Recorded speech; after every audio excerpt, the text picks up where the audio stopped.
Yeah, that was crazy, man. Yeah. Sure that dude was a sailor? Friggin' James Bond? I remember how to use this bloody thing.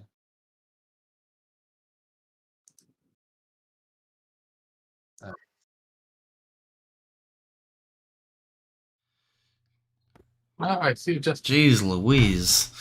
That took a while. I have to pop you guys back up. But, I'm gonna have, if Miller is willing, to kind of explain what happened in the last game again, so that the people who are watching can have a better understanding. Also, the people who are watching, right now, the way that they are set up on the cameras is looking a little bit weird during the broadcast. We're waiting for Cujo to jump in, and that'll make the broadcast look a little bit better. If he doesn't jump in, then he's there. He's in the game. So once he jumps on, the broadcast should look a lot less funky. You guys are like overlapping on camera. Miller, is it okay that I ask you to do a quick recap for our viewers? Yeah, no problem. Thank you. All right, so I lost the notebook I was using, so this is all from memory. I'm sure I'm going to miss some details. Let's see. So we started off. We were going to confront Father O'Connor's at St. Michael's, and on the way we heard an explosion.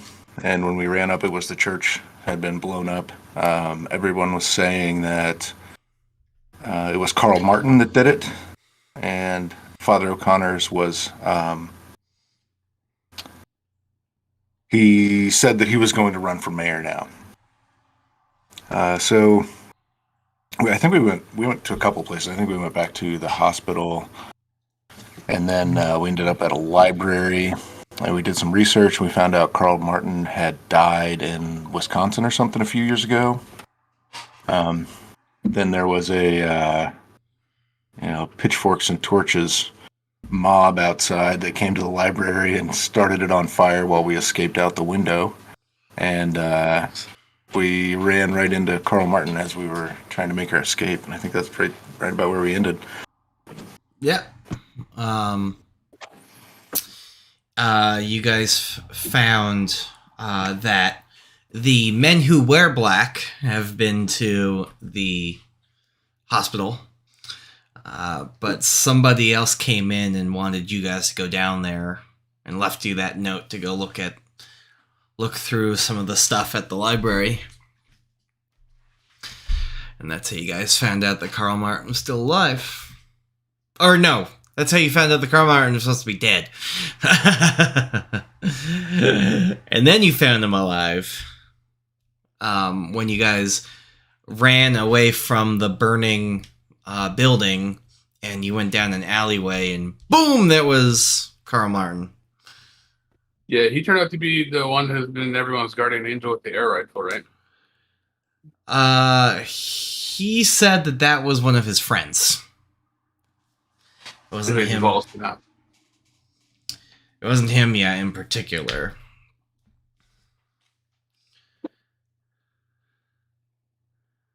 So, yeah, we didn't really get to talk to him very much, though, did we? No. He just said he just kind of came out of the shadows, and you guys saw him, and that was it. That was the end. Cujo, where are you? He's in the game. He's paddling a little bike to get some power.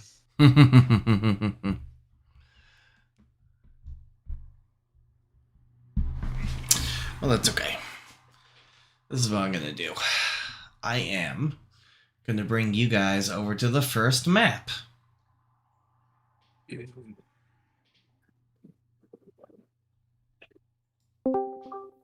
Oh.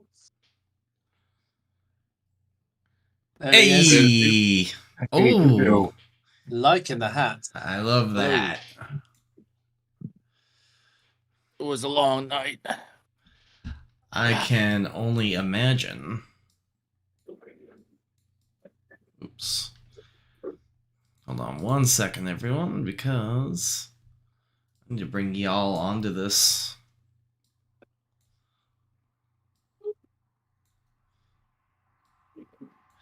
Can you guys see this? I have dynamic lighting on, but I kind of changed things around a little bit. Yeah, we can see. Okay. Big T shape. Big old T shape. So Cujo, what you had just missed was we were just going over the events of what happened last time we played. Alright. Oh yeah, that's right. This happens. There we go. And how you guys basically just ran into Carl Martin at the very end, and then we were done. We ended the game then. On a cliffhanger. On a cliffhanger. It's almost like I did that on purpose. Hmm. Dun dun dun. So technically, he kind of stepped out from behind these barrels. That's why he's there. I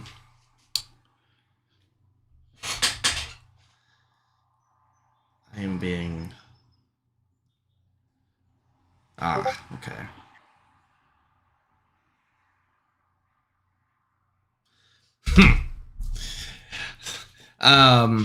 Yes, eventually you guys will all have to wear your, show. You guys will all have to wear your costumes. I'll have to wear a costume at some point. Oh, man. If you guys could move yourselves just a little bit more into the alleyway, you don't have to come as close to him as, you don't have to stay close to him. But kind of out this way, where the pings are, that's the direction of... you guys are relatively far away, a couple blocks from the burning library. So it's relatively peaceful, but you can still hear them singing, This Little Light of Mine, and the burning of timbers, and in the distance you can hear sirens of both police cars and those old-timey ladder truck fire trucks. Come on. I've got someone to say goodnight to us. To interrupt. Yeah, Sorry, we gotta have our ritual. Right. What have you got to say?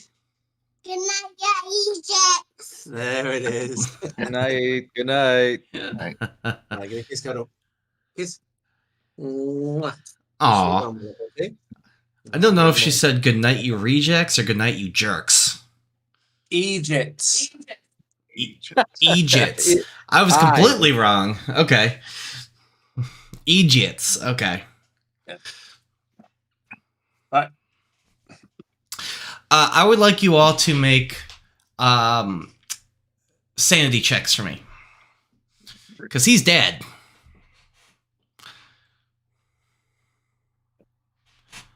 Oof. Hang on. Oof. Oh, okay. Do I... Oh, Finn's good. He's like, I've seen worse. Yeah. He looks in the mirror. Trying to... Kidjo's What do I frozen. hit? You should have on your...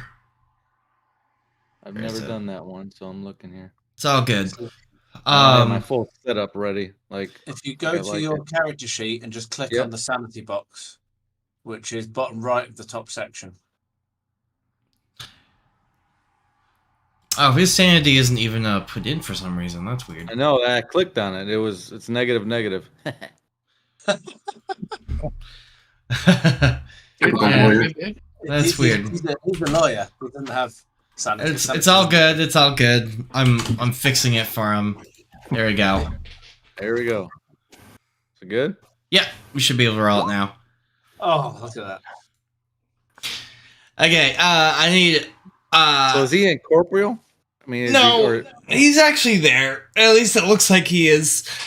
But I need Miller and Beard to both roll a d10 for me. You almost have to explain why I'm not shocked. Okay. Antonio's fine. You're going to lose 1 point of sanity. Okay. Beatrice, Betty is going to lose 5. And then I need you to tell me odds or evens.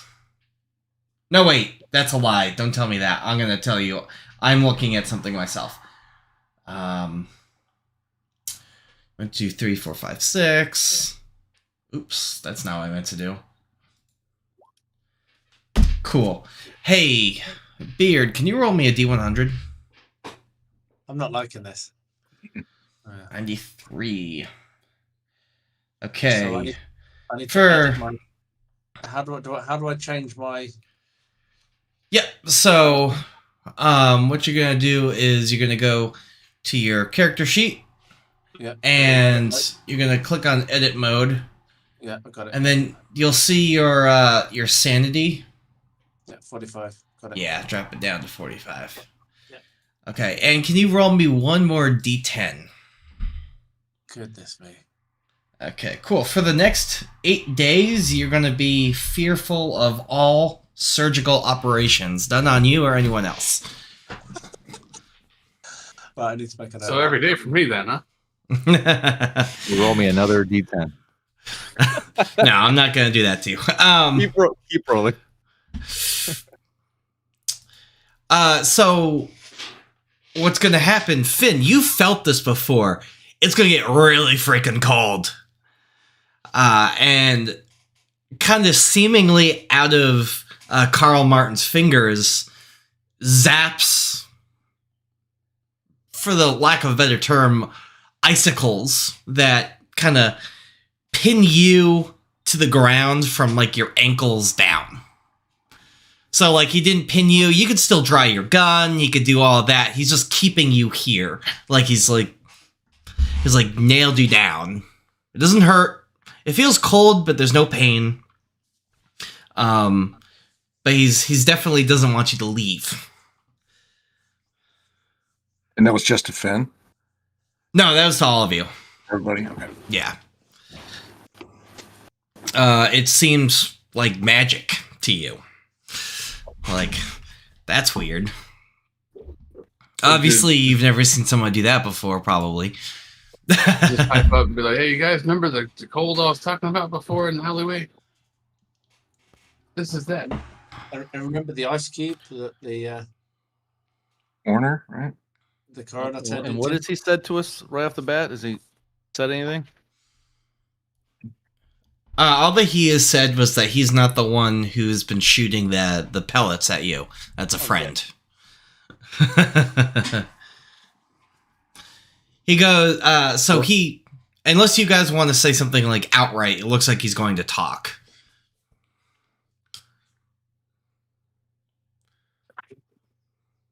I'd approach him and we can talk to find out what's going on. And we thought you were dead. Yeah. You won't be able to approach him. Okay. Because basically, shins downward, you are frozen solid to the ground with ice. Gotcha. Again, it's not painful. It's a little bit cold, but it doesn't hurt. So I'd still ask, I thought you were dead. What's going on? Listen, I'm not dead, but I am at the same time. Carl Martin is dead. But this Who are Carl you? Martin is not. Are you trying to drive us insane? No, actually, I'm trying to save you. I'm trying to help you piece together this puzzle that is this insanity. My name is Carl Martin, but that's not my real name. He lets out a language that I'm not going to even try to say. Anyone with a cult can try to make a check on that. Yeah. but that's what he says his name is. It sounds like a series of whistles and gushing. Kind of like you were eating. No, it sounds kind of like a tea kettle is going off. It's whistling while you're stirring mac and cheese. So it sounds like good sex during tea time.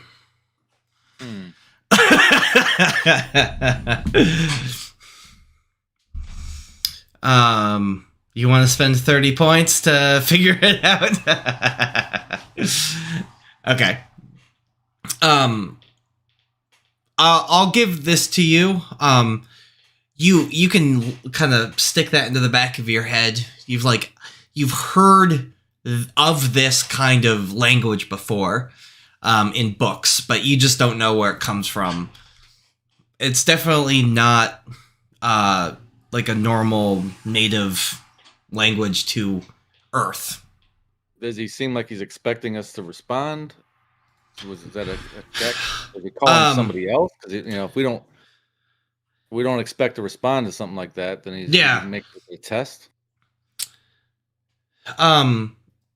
He's going to keep going. He continues. So that's my real name. I am here to save you from Father O'Connor's. Who is not Father O'Connor's? That makes sense. Who is Father O'Connor's then? Father O'Connor's is... Sorry, my phone's going off. Father O'Connor's is one of my peers, I should say. He is a fellow pollution, but he and I have very different ways of solving problems. Best thing I can say to you is that I'm an alien. He just straight up says that to you because he doesn't want. Like, I understand that all this doesn't make any sense. I'm an alien, and so is Father O'Connor's. And that would explain the language.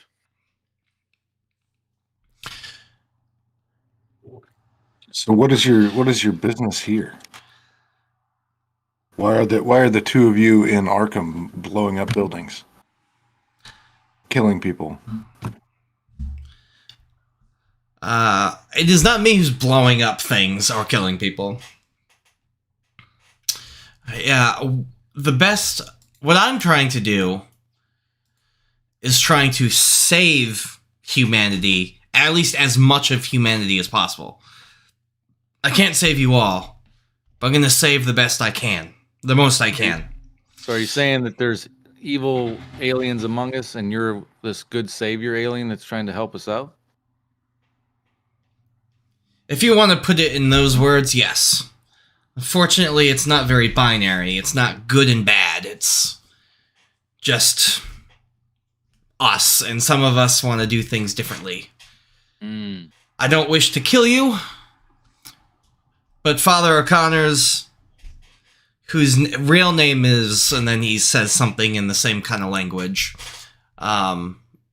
he doesn't mind killing humans to get the resources that Earth has. So you both want those resources. It's just how you're willing to go about it that matters.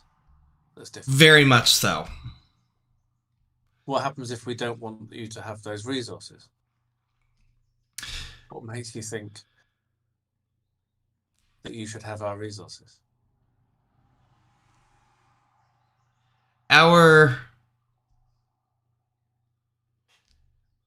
society is a higher tier than yours is. So that is what my people believe. I've lived here for a while to disagree with that personally. I think that the human race is just as interesting as ours is, But the issue is, we still need Earth resources. But I am trying my very best to delay, if not delay or put a stop to the destruction of the human race. But I need your help. Why have you froze us here to the ground? So you don't run away.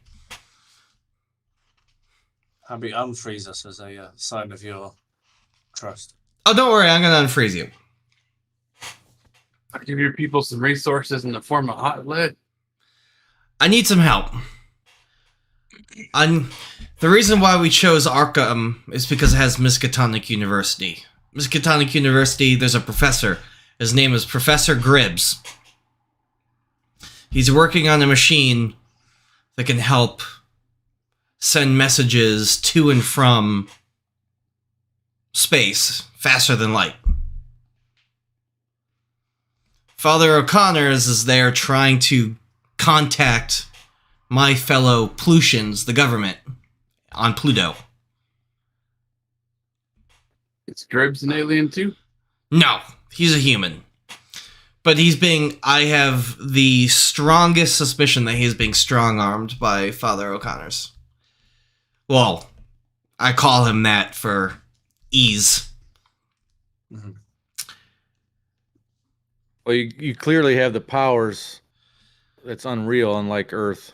I mean, here we're sitting here frozen to the streets, and you sound like you have others amongst you that can control people, either their mind or how do we know that you're not trying to do that to us right now and trying to convince us to be on your side, to do your bidding, when basically I'm trying to say, you're an alien species and we've never seen anything like this, and you're really trying to manipulate us. How do we know that you're really trying to save us? I mean, I guess you could have killed us. There's nothing I could say to probably try to prove it to you. Unfreeze us right now. Mm-hmm. Do you trust us that we won't try to kill you or run? Well, the cool thing, he actually, so this is not Karl Martin, this is me saying, he purposely didn't freeze your legs or anything. So if you wanted to shoot him, you totally could. Oh. He just froze your feet to the ground so you couldn't move. So he wasn't trying to keep you from shooting him. If you wanted to, you could. Yeah, that's what I was about to say. I could have shot you and gestured towards my bum leg. You think I'm running anywhere? Okay. He will unfreeze you. So you are unfrozen. I run away. Okay. That's fine.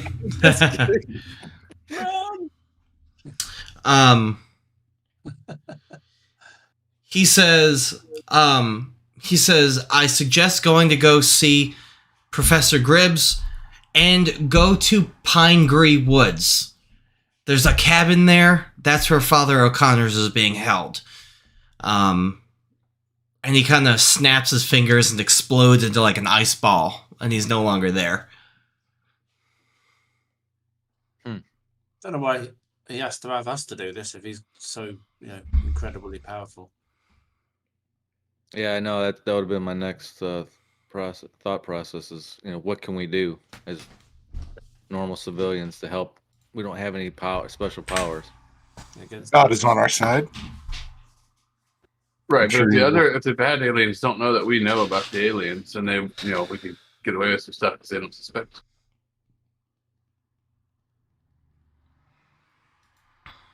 Well, do we do this? How Go see Gribbs, I Martin guess. know that we were the ones to talk to as well? If he knows, they probably know.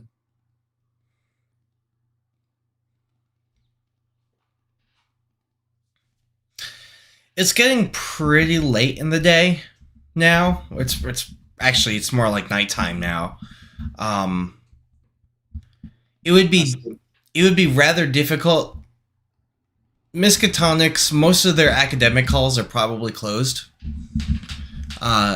You guys can still go and see if there's a way that you can try to get in.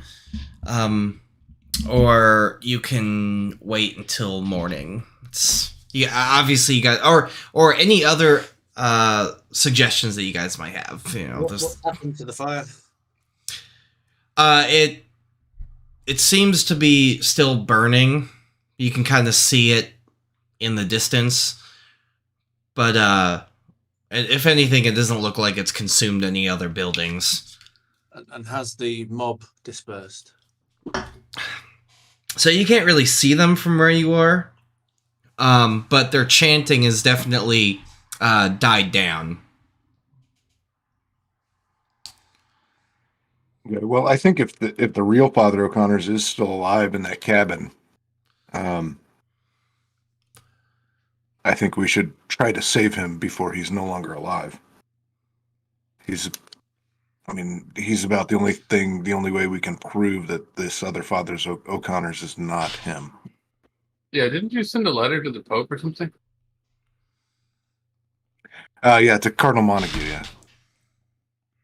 Now, are we assuming that there's a double and the people are still alive that are being replaced by these aliens, or are they actually getting killed and then they replace them? That's what the Karl Martin creature said, that Father O'Connor's is still alive. And how many of them among us are like this? Yeah, Invasion of the Body Snatchers. He didn't. Are you an alien? I start slap. Talk to me. Say something weird. So you think we should go to this woods in the dark and try to save Father O'Connor?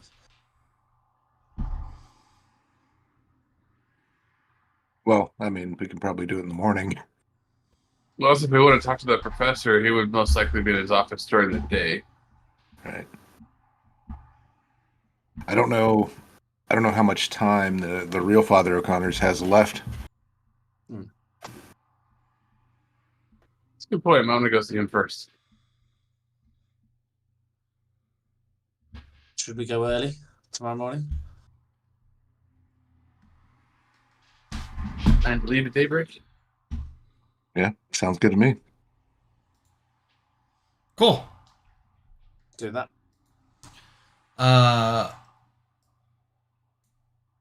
Okay, where are you guys staying and who are you staying with? Oops, this is Miskatonic University. This is not Arkham. There we go.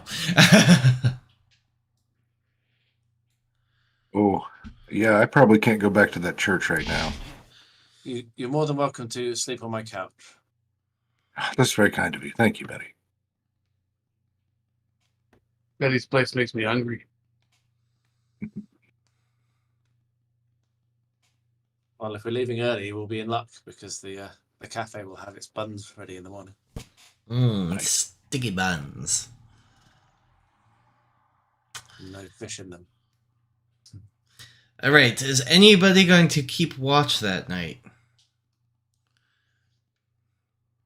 You probably shouldn't ask leading questions as a game master. I probably wouldn't have suggested it. I probably wouldn't be able to fall right to sleep, so I'm gonna most likely be thinking. So I'll stay up first watch or whatever. I'm just gonna sleep through. I'm tired. Need my beat. Sleep. I don't think Finn would have had any reason to want to keep watch, or no thought to. I mean, lock the door, obviously. Fair enough. Where are we at now? Which place? Where are we staying? Betty's flat. Okay. I mean, me as a player goes, there's save points and resources, bad things, but Finn doesn't know that. No, Betty wouldn't have even thought of it. No, I wouldn't have either. Okay. Walter, so Cujo, could you make a either a spot hidden or maybe a listen check? Oh wow.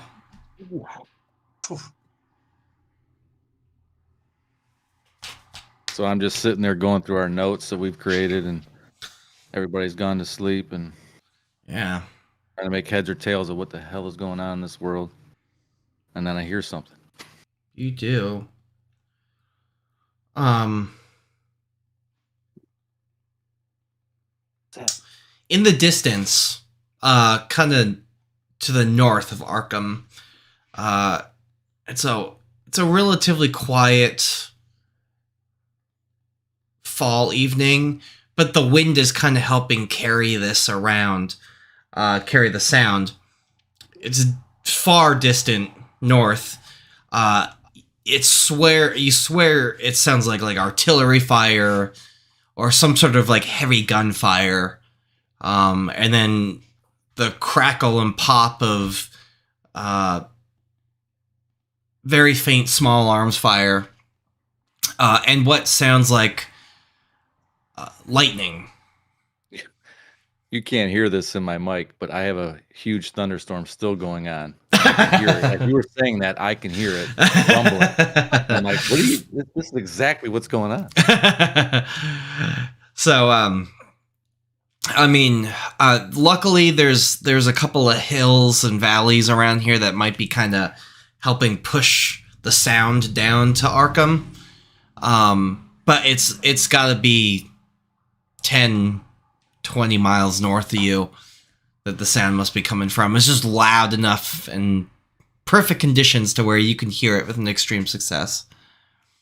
So, kind of like a storm, but a little bit different. Like, could have been artillery fire, not just it sounds like a storm. It sounds like artillery fire in a storm. Okay.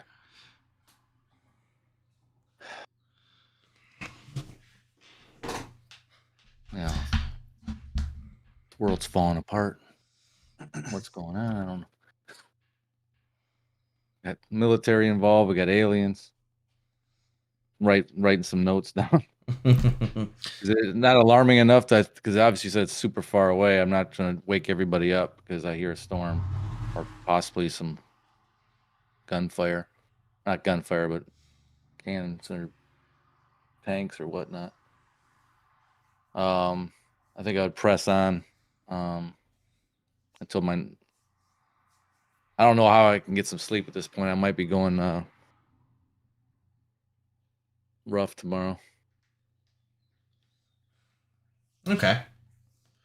I don't know if I'd wake anybody up if they got any kind of alarms, but I might just set it all the way up and they'll wake up not knowing that they did a full rest. I think it's certainly have one of those alarms with a little hammer that goes on the bells. So they'll get up if they've got an alarm set, but I probably would just let them sleep. I think we'll sleep through.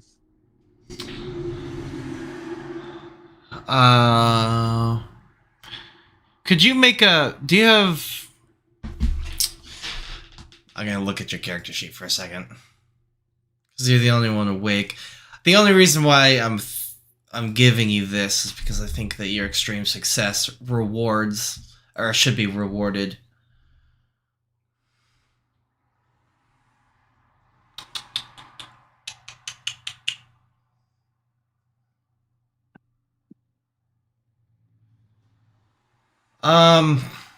Gosh. Can you make me a luck check? And roll it twice and take the better of the two? I can. Failure. Okay.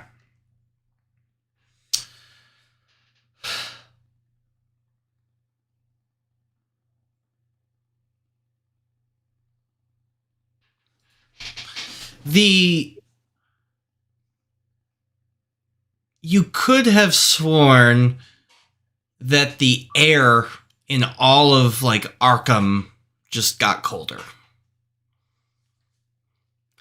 That's basically the best I can tell you with all of that. It's like a chill fell on Arkham. Like, you notice, like, maybe, I don't know how, up to you, but, like, maybe you notice that, like, you had to roll down your sleeves on your coat or your shirt or something, or maybe you had to put an extra blanket on because it was like, ugh. I And even definitely would run. I'd approach a window, obviously without even opening it because it's cold already. Open up the curtains, whatnot. And do I see anything? Do I need to even crack a window to see how cold it is outside? There's like a mist of a blue fog that has kind of covered Arkham. And we're on an upper flat, right? Like a Yeah. first So level. yeah, it's not like a real low fog at street level. It's like a haze over Arkham. And obviously, was it colder outside? If I crack the window. Yeah, it's cold outside because I'm sure Betty has some sort of heating device. I'll go around and wake up everybody. Roughly what time is it? That's a little early, but we got an issue here. The whole city's getting cold for some reason. We dropped 20 degrees? What would you say? 20, 25, yeah. F. I don't know what that is in Celsius. Sorry, Betty. Like 1 degree or something. Something logical. Like 100 degrees Celsius or something, you know. But I'll just like, what are you going about? It's just, we live on a river. Of course it's cold and foggy in the morning.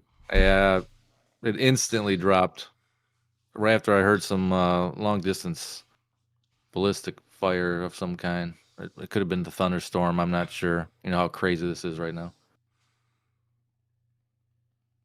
But yeah, this cold just swept in on it, like on us, like instantly. I'm gonna. And if you take a look outside, we got a blue mist in the air, so something's going on right now. I've been pulling a coat on, saying, "Yeah, it really is cold." You're not wrong there. It's disconcerting. So when I look out the window onto the street, are there people milling about? No, Morning it's pretty much I would probably say it's like 1 a.m. if that's okay with you guys. There's not anybody milling about right now. You're in the nicer part of town, nice-ish part of town. There's nobody really out right now. So I said, "Well, is there anything we can do about this, or should we just get back to sleep and deal with it in the morning?" I'm tired. This whole thing has been wearing me down.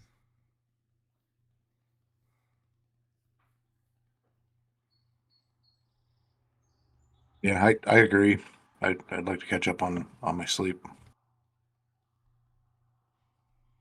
Ben just pulls his blanket up over his head.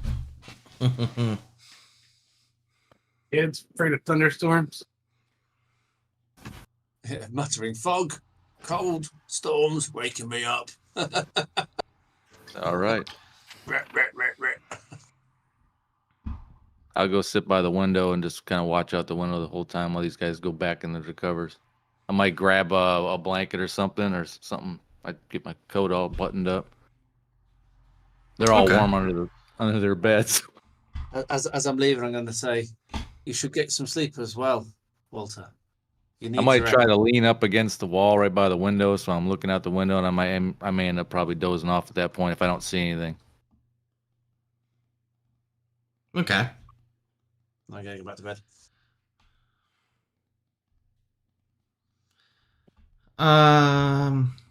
We'll say roughly Sleep check. roughly an hour has gone by. When probably it would be Walter because he's close to the window. It sounds like a pebble is being thrown at the window. Like you would try to throw at a girl's window if you wanted to wake her up without her dad knowing.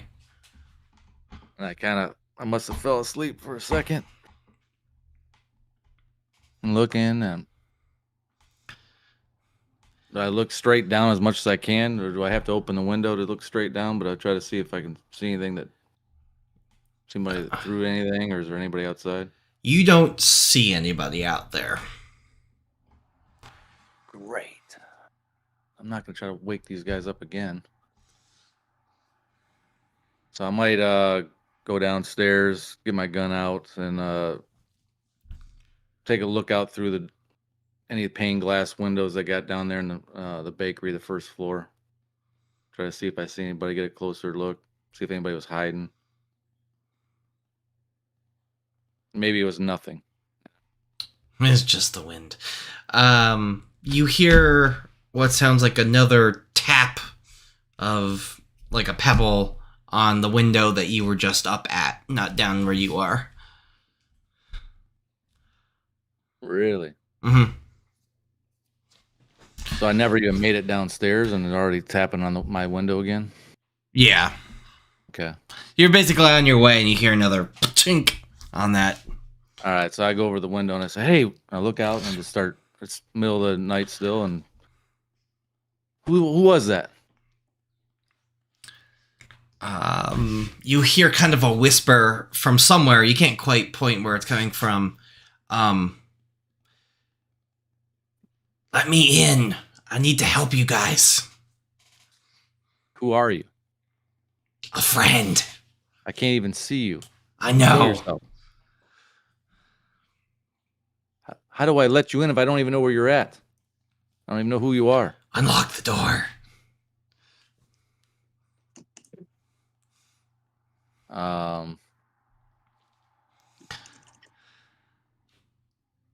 See, I'm gonna go. I'm gonna wake up Vin. Hey, wake up! What do you want? It's not just Damn it, cold again. Get your ass up. Get gun out. Come on, let's go downstairs. Somebody wants to get let in. Someone's talking to me out the damn window. When he says that, I'm just instantly awake. Jump up, pull out the gun. What is he? Do we wake up the others? Or are we gonna take care of this? What's going on?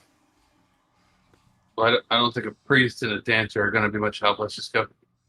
We go downstairs. I said, well, this guy could be in corporal. I can't see him. I haven't seen him, but he talked to me. He's saying, let us in, or let me in. So we head to the front door, and we can't see anything. There's like it's hard to see because it's dark out, but outside of the door, the windows at the door, you can see kind of like a shadowy figure. Looks like has some sort of rifle strapped to them. And I'd say we prop something up against the door, slide a desk over, whatever we can. So because I don't know if they got a chain on their door, we can open it up just a little bit so we can talk. Hit something up behind the door so we can open it up. He won't be able to kick it in, so he can't just barge in. Betty, do you have a chain on your door? Yes. I'm a Okay. single woman. Well, if they have that, then we'll do that. It's easy. Yeah, single woman, of course I do. So we go ahead and do that. I open it up so we can talk to this shadowy figure.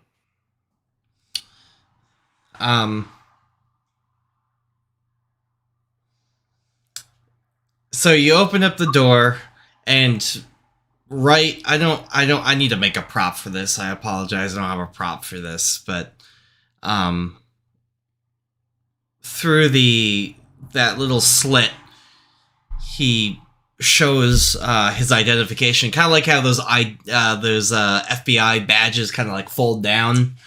He's got one of those, but it says Delta Green on it.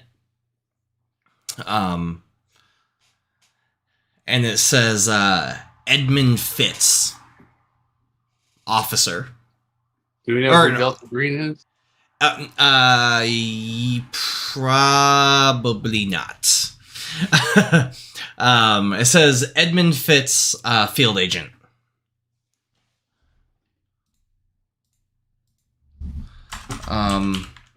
This is when your super secret agent thing is actually not a good thing.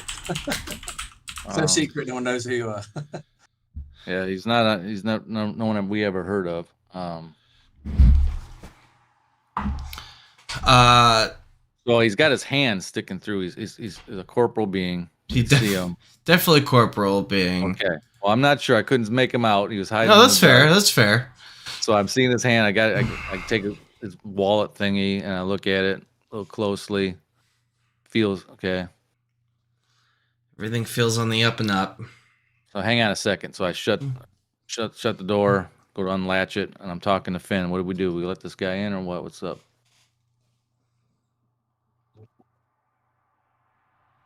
Yeah, I Kinda guess so. You think? Well, if it's from some agency, I'll be back with friends. Might as well just cooperate now. The guy, you hear the guy, go, "Ah, shit," and he says, "Meet me at the Silver Twilight Lodge sometime tomorrow or sometime later today. I'll be there." And then, you hear him running. So he's booked it. I open the door and I try to look out, see which direction he took off. I know it's dark. Close the door. Open the door. You see him go towards. Open it up. You see him go towards the east, but a bullet actually whizzes by your head as they do that. Chink. And I slam the door. All right, I told you guys there's something going on tonight. I tried to tell you. We go. What time of the night is it? Like 2 or 3? You said? Yeah, it's like 2 in the morning. All right, we'll lock it back up, and I guess. What do you think? We should let these guys get some more rest, or we actually have to go talk to this guy now. It's a possibility.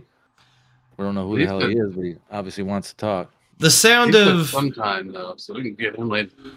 the sound of like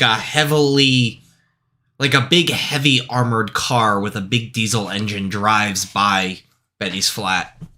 It doesn't stop, it just keeps going. Yeah. I think we go ahead and wake everybody up. So, I mean, I just got shot at. There's obviously someone outside shooting. There's stuff going on. I don't know if they must have got enough rest, but Yeah, probably wake everybody up. sorry guys. Wake up. What now? Has it got cold again? The kid's not hallucinating. What happened? I show him my hat. It's got a bullet hole right here. It's pretty close. From here in the apartment?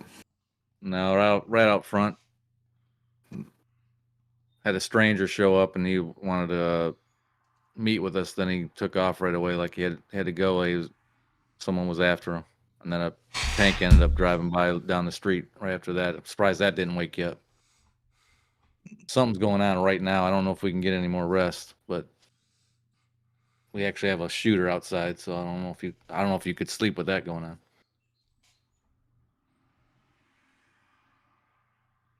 Yeah, that makes me think we're not safe here at all.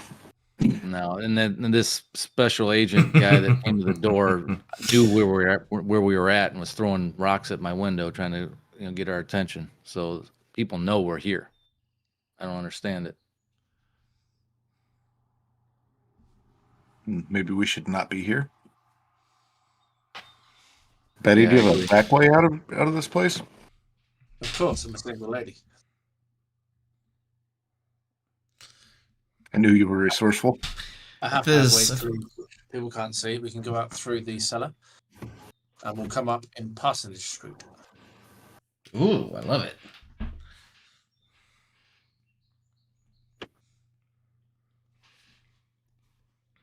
Oh, that sounds good. I think we should head out there, but where we're heading. Car.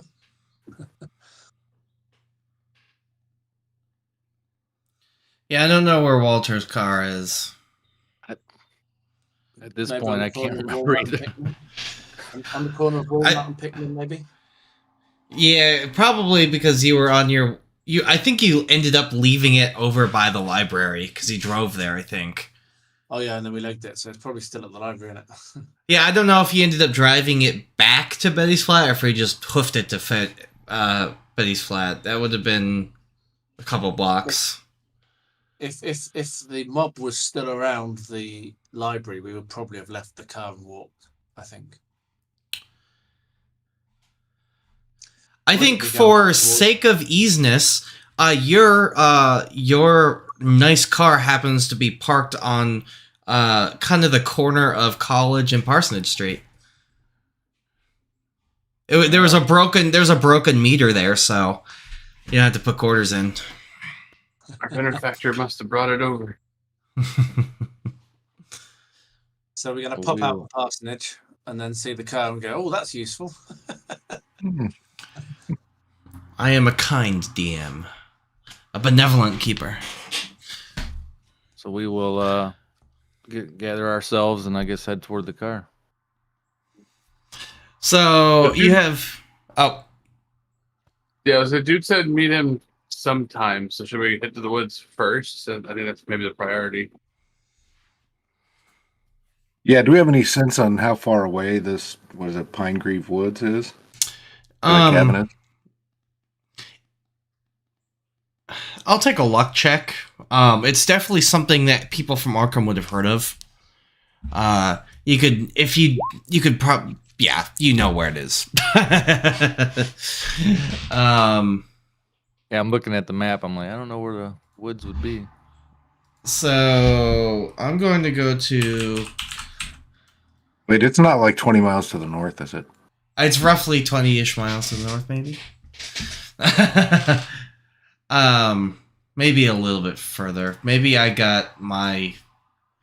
Hold on. So, Arkham...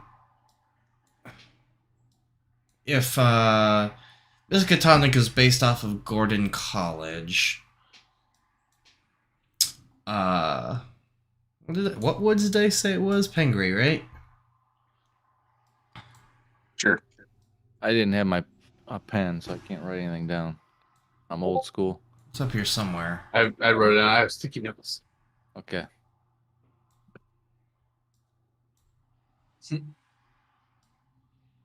Where the heck? I keep 3M in business. Just my purchase of sticky notes.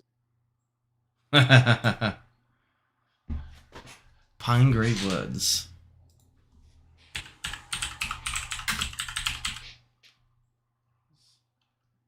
Mass. Maybe I just came up with Pine Grove Woods. I thought I found it on Google Maps, but that's okay. It's going. It's toward all the noise and commotion. Yeah, it's north of that. Do they hear that as they get up this time?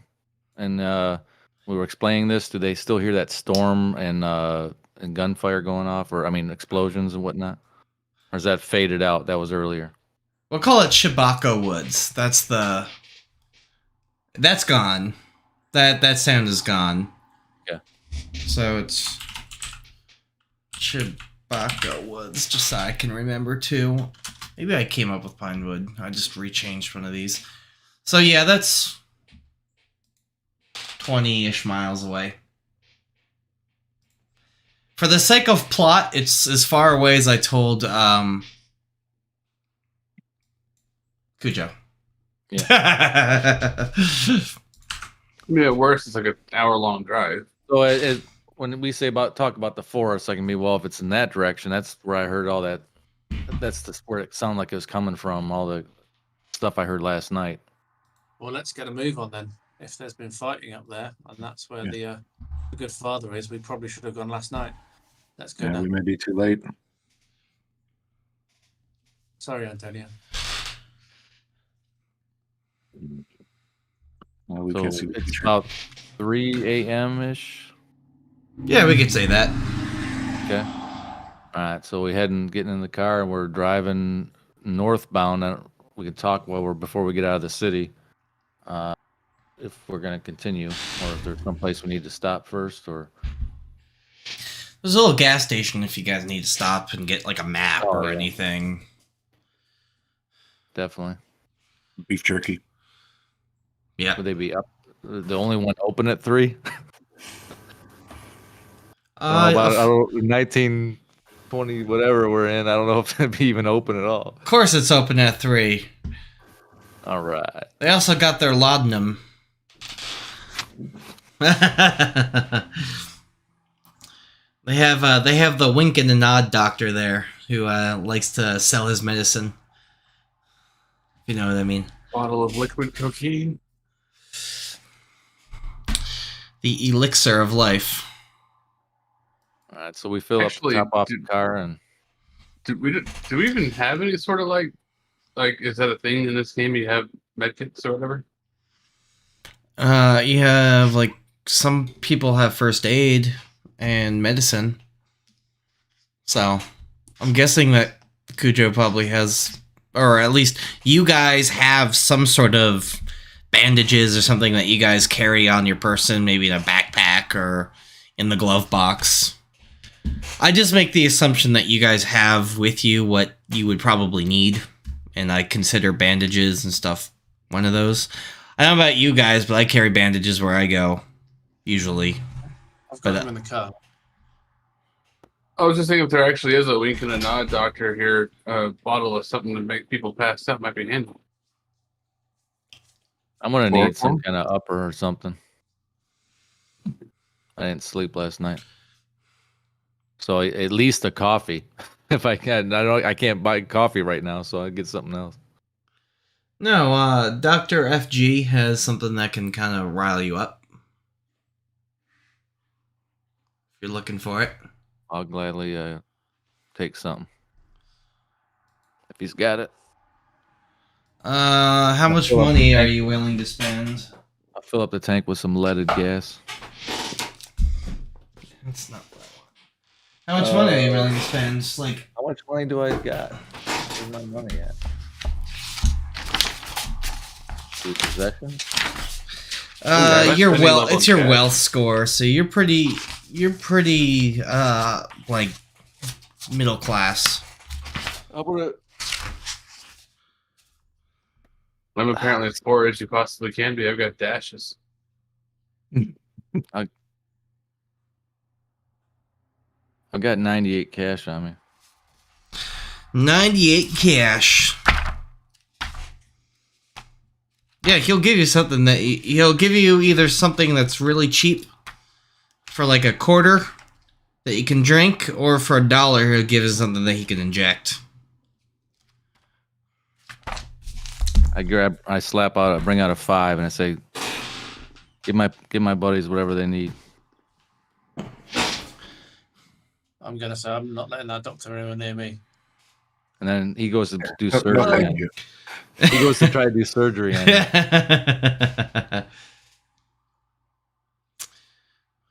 He'll get you Right. right in the booty, Kovacs. All right. And you are perked up. Let's go. Who let him drive? We're all up into the woods tweaking.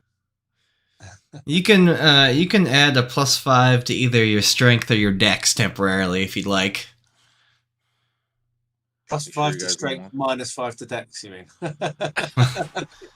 Either or. I don't know how to do this. But don't worry about it. We'll just pretend like you added +5 in our head to one of those. Yeah, we'll just remember that. Okay. So you guys are gonna make your way through kind of the north, leaving Arkham and out into this area. It gets much more woodsy, much more rural. But you notice that this haze is still here. So it's not just Arkham. It's kind of where it's not following you. It's just it's there. That blue haze, and even with the heat turned up, the further north you get towards where you're trying to go, you can start seeing your breath in the car. Even with like the heat turned on, you're all bundled up, but man, it feels cold here. So it's like about 30 degrees. I would say it's probably Close to that, anyway. I would say it's probably colder than that. Yeah. Probably say maybe it's 20 here right now. Negative, 8 Celsius? Something like that. I will take spot hidden checks. Or if I don't remember if there is a... How's the driving in this fog? Missed. I forget, you have the driving skill. You can make me a drive. Does anybody have, survival or track? No. No. Nope, spot Okay. hidden though. We got spot hidden, okay. Does anyone have natural world? No. Or navigate? Okay. I do have navigate, yeah. You have navigate? Can I take a navigate? Okay. But you did spot something. You spotted we're going in the wrong direction.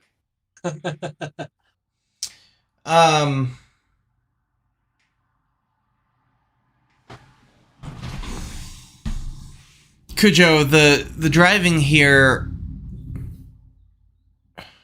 the road is slick. It's not really well maintained, but it's not a dirt road. You know for a fact that this isn't supposed to be a dirt road, but there's large potholes in here that you find yourself having to kind of drive around or even kind of over. But it's also a little bit slick.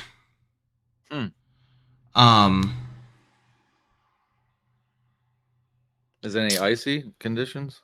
It's definitely icy. Like it feels like there's a lot of black ice on the ground.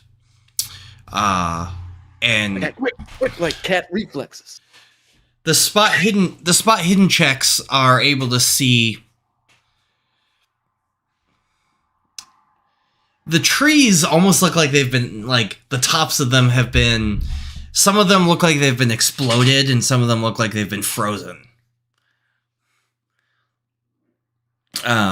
Kind of like if you can picture like war movies where like artillery goes off and blows off the top of a tree. It kind of looks like it's, I don't know, exploded out. That's what some of the trees look like. But some of the trees look like they're encased in hard ice cubes. Like from the top up. Dude in the morgue was? Yeah.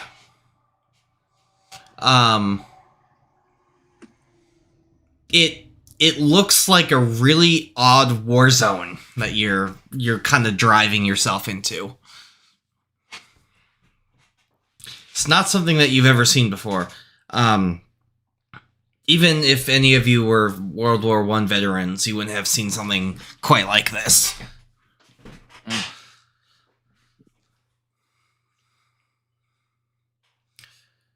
I'm going to look across at Walter and say, this is getting a bit weird. Do we feel safe continuing to drive in this direction? It looks quite dangerous. It is, but I mean, we're not there yet. I don't know if we can turn back, but I mean, I'm able to get down the road. I mean, it does look pretty rough down here, though. Well, if there's a chance that Father O'Connor's, the real Father O'Connor's, is still alive, then I think we owe it to him to try to save him. I go a little bit more cautiously. Obviously, if it's slippery and potholes and all that, I might go a little bit more cautiously. But I'm gonna keep on heading unless these guys talk me out of going. Could you make I need you to make both a drive check for me, Walter, and I'm gonna have you all make luck checks. Oh. Jeez. I'd like to pass one of those up one day. One day. I'm not good with my luck. But damn, you can drive. Walter, you did such an amazing job with your driving that you're going to make a lot of these really bad failures look not as bad as they could have been. Walter is driving. He's being very cautious.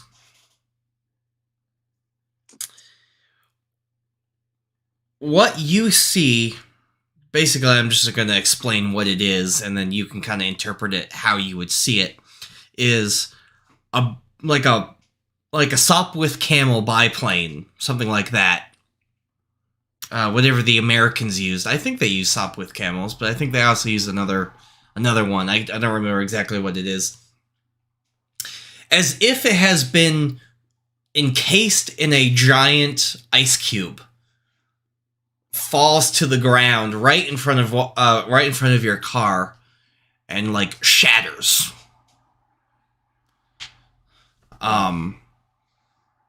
Walter is able to kind of swing the car out and around, but unfortunately, you're all going to take 1 point of damage because he hits a bump really hard and it kind of throws you guys around.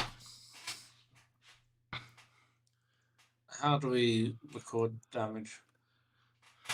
So your damage. Yeah, mine's minus, and then 11. So your damage. Is that You're hit not dead. point? Yeah. It's your hit points, and then you're just gonna subtract. Yeah, there you go. You did perfectly. So basically, your hit points are your size and your con added up, and then divided by 10. It should automatically do it for you. So if yours is 11, Cujo, just bring it down to 10. And this isn't like a major wound or anything, so you guys will recoup from this pretty well. Think of it as almost like a non-lethal damage, to put it in D&D terms. But, I mean, think about being in an old car with no seatbelt, and you had to immediately make a hard turn in a pretty bad road. It's going to hurt when you kind of whip yourself around, so you guys kind of clock into each other. But now... Sorry. Did you see that? So, what do you want to do? Do you want to keep going? Do you want to stop? Well, Keep I mean, going, after we dude. get around that, I'm still going cautiously and slow, probably 25 miles an hour, maybe at the most. And looking back and just checking on everybody, and we'll talk about it. But I'm gonna keep going until let everybody talk and try to figure out what It's like you literally saw a frozen ice cube with a plane in it shattered with a hammer. So you remember Lieutenant Dan and Forrest Gump during the hurricane scene? That's basically Finn right now. I love it. It's like, yeah, let's go. I'm going to turn around and say, are we still sure this is the right thing to be doing? This is getting even more hairy. How far have we felt we driven? Do we feel like we're anywhere close? Yeah, you're close. I mean, we're almost here. I mean, at least we have to be. We've been driving for X amount of miles. What are we looking for? Anything in particular, like a building of any kind, or a He said cabin. cabin? So I feel like we're close. We've been driving so X amount of miles. I mean, the cabin should be coming up soon. Do we get on foot? Do we turn around? What are you suggesting, Betty? I'm just saying it's not feeling very safe, but I'll go with what the majority wants. I do feel for Father O'Connor's, but we're not going to help anyone if we get ourselves killed. No, I agree. Do you guys mind if we take a bio break? I have to pee. Don't mind this. Cool. We'll be right back, everybody, as Justin has to go pee.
Let's see. There we go. I've been back. Yeah, I'm not sending your guys' voices over right now. I'm just sending my camera and my voice over stream. So that nobody has to hear you guys bicker and banter about stuff.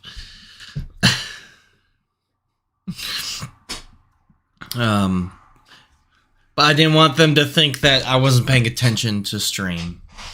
Because we got 4 people watching. It's all 4 of you.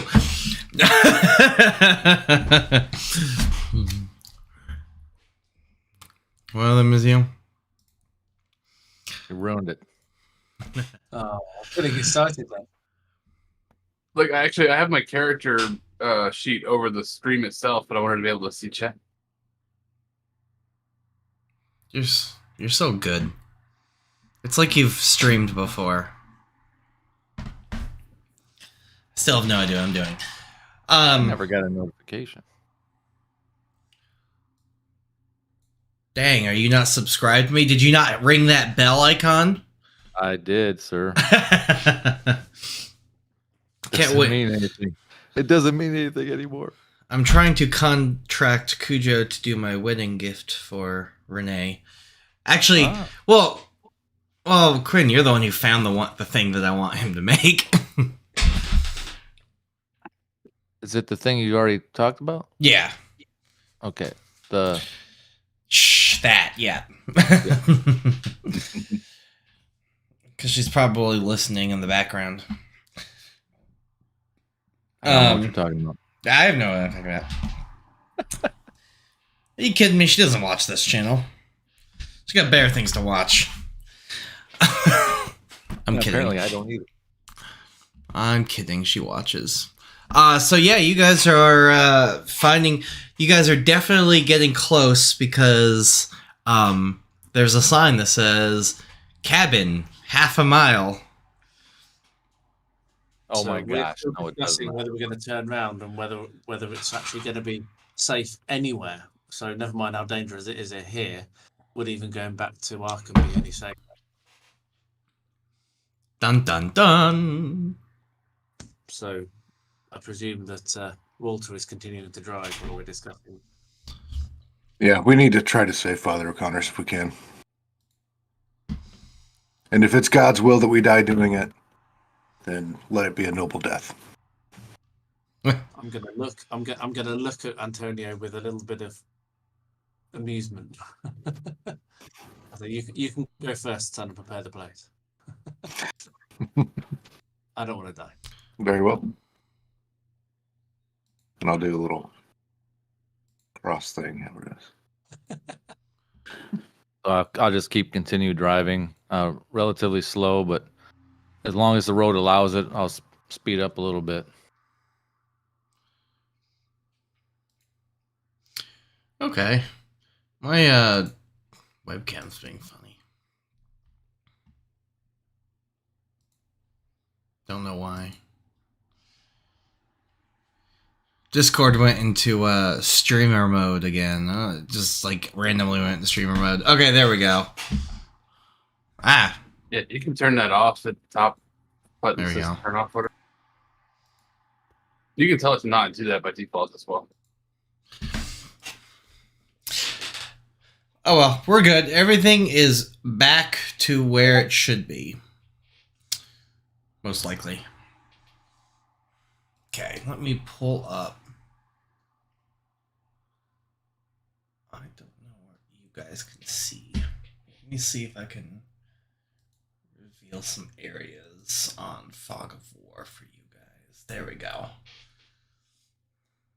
And then I'm going to bring you guys onto here in just 1 second. Pretend you have your car. I don't have your car token on here. Can you, in your mind's eye, pretend that you have a car? Second, I've got a car. What kind of car is it now? Okay. I had a Duesenberg before. Something like that. It's one Cadillac? given by the mob, wasn't it?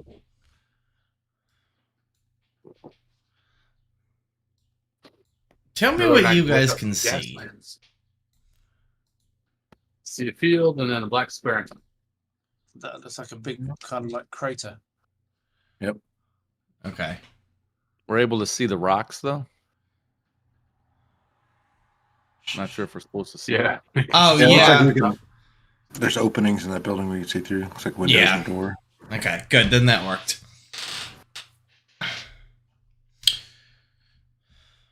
Yep. That So road what you have a big guys? crater in it? So what you see is a giant. You come up to this cabin in the woods. You only see the first floor. Well, it's 2 floors. So what you're seeing is the interior of the first floor. People who are watching this, you can see the second floor right now, but shh, don't tell them. The cabin outside of it, there's a driveway that's kind of over. Actually, it's kind of back here, and what you see is this giant crater of what looks like an artillery shell landed here and blew up. So it's definitely some sort of explosive device that kind of blew up here, and you guys can see some exploded trees. Part of the cabin looks partially destroyed, as if it got hit by something. It was caught in the crossfire, and then a lot of the trees around here are also encased in the ice. So does this kind of look like an epicenter of where the combat took place? It looks like it, I wouldn't say it was the epicenter, but it was definitely in the area of where the combat was taking place. And is the combat still taking place? Is there still shells flying? And... There is no, it is as quiet as a Monday morning church here.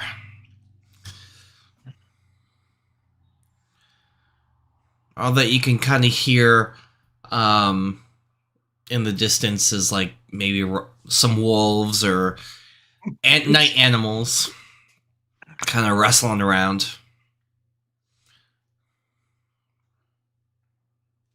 And apart, I mean, 2 minutes ago, an aeroplane fell out of the sky encased in ice, and now it's dead quiet. Well, Is the damage to the place on the upper floors from something from above, or does the door look like it's intact? If we approach the door, Up this Is it way. easy Here. I think I have that revealed. I'm just gonna freaking reveal the whole thing. Okay.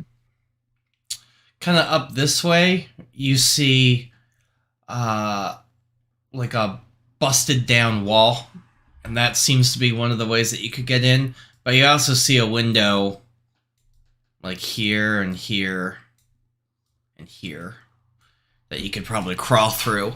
But you don't see a door. So maybe this up here is where the door was, but the wall's kind of halfway destroyed. and this is probably we're pretty sure this is where we're intended to meet. There's not too many cabins in the woods out here. Not too many. So as we get close and we're trying to approach a way in and look around and we're listening, and I'm gonna probably holler out that guy's name. And you hear Father O'Connor. Father Yeah. O'Connor? Yeah. Father O'Connor. Anyone? Silence. Probably Alright. walked up and peeped through a window. I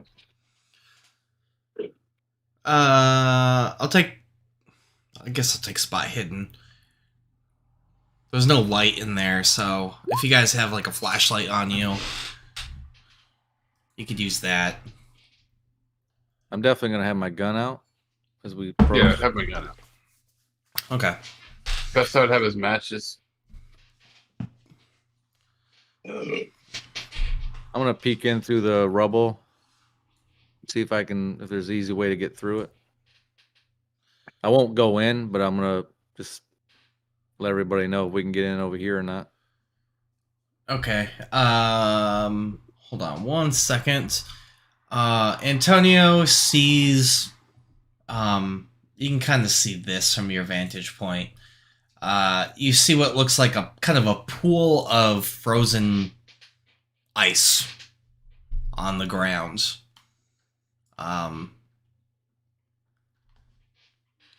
That's kind of what you see from your vantage point, and then you also see some more of this rubble, and then some more rubble behind that frozen ice. So that's the best that you can see from that vantage point. Whereas Walter Kovacs can see that you could probably climb over this rubble. It's not terribly high, but you might have to use all fours to kind of help you get around it. It definitely leads into a bigger room, Yeah. like a family room or something. Since we're not hearing anything, I'm not going to be afraid to kind of holler at the guys and say, "Hey, we can get in over here."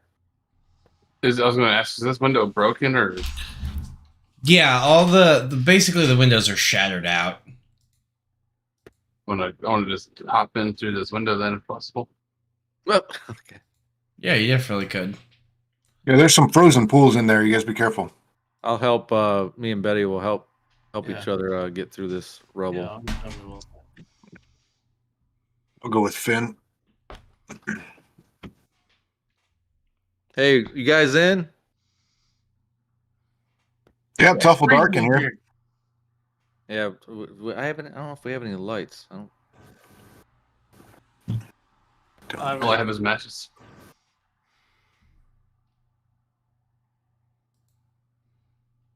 I'm definitely. See by the glow of my pipe.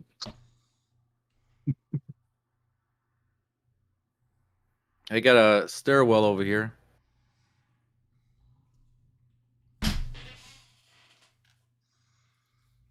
Is there any sound at all from upstairs? Yeah, maybe now that we're in, I might. And there we're hollering back and forth. I might say, "Hey, anybody here?" I'll take a listen check. Actually, is there like broken furniture and some curtains or something I can try to fashion a torch out of? Oh yeah, yeah. There's definitely some stuff here that you could definitely do that with. Okay, I'll spend a little time trying to do that. Oh, system. Walter doesn't really hear much coming from upstairs.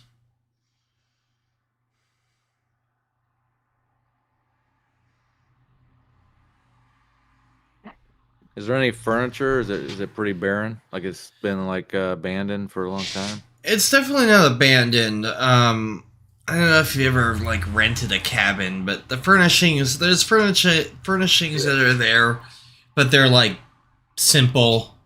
There's like some furniture, some cooking equipment. It's definitely not abandoned. It's probably been used lately. So it seems not. It's not full of like cobwebs and stuff. I don't hear nothing, Betty. Do you want to check up the upstairs with me, or? So we should probably wait for some light, shouldn't we? Yeah, I guess you don't have a light on you. You don't have a purse. I have some matches. Is there any kind of wood or rubble we can make a torch with? I think that's what Antonio's doing right now. Okay. Yeah, however long that takes. I'd rather wait for Antonio. Shouldn't take too long. Yeah, you probably hear us bumping around in the other room. Making it Yeah, we're not too far.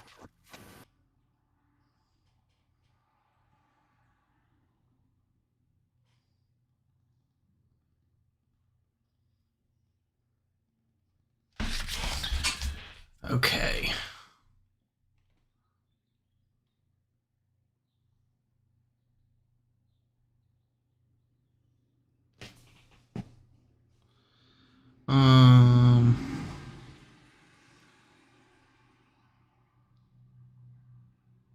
Okay.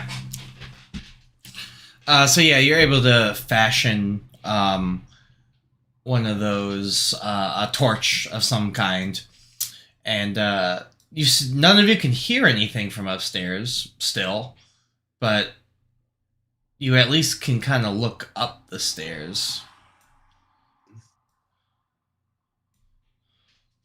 which leads to up here. Now, was there something else that you guys asked and I just totally missed it? If you did, I'm sorry. No, we'll just make our way over, rejoin the party. Actually, we should probably search down here. I want to do that. Now that we have some light, I want to do kind of a quick search around, just. So there's any black holes or anything? Right. Any signs of a body or shoes or remnants of anything left? Because it just looks destroyed. Was there anybody here when it got destroyed? There is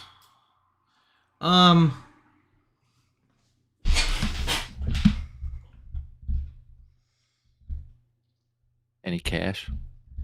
Mm-hmm. There's a treasure chest in the corner. All right.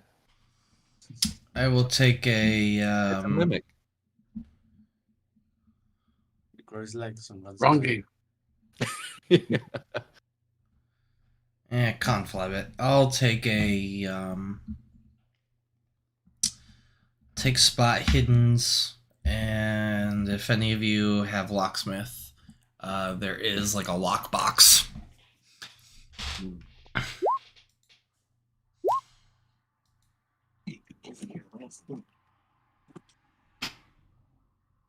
Damn, newfangled locks. I can't get it open. I don't have spot hidden anymore.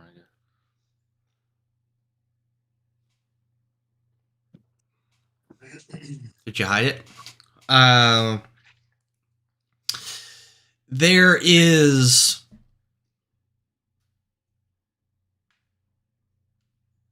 a piece of red cloth that you find that's kind of like torn and on the ground. I'll take a straight intelligence or education roll from you guys after seeing that.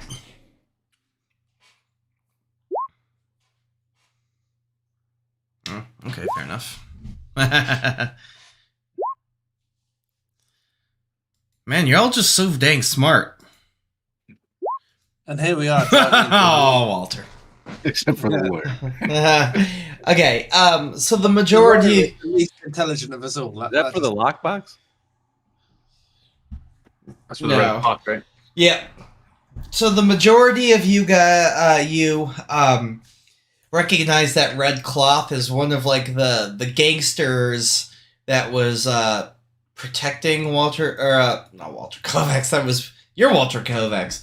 That was protecting the Father O'Connor's stand-in at the church when it exploded. It was one of those thugs.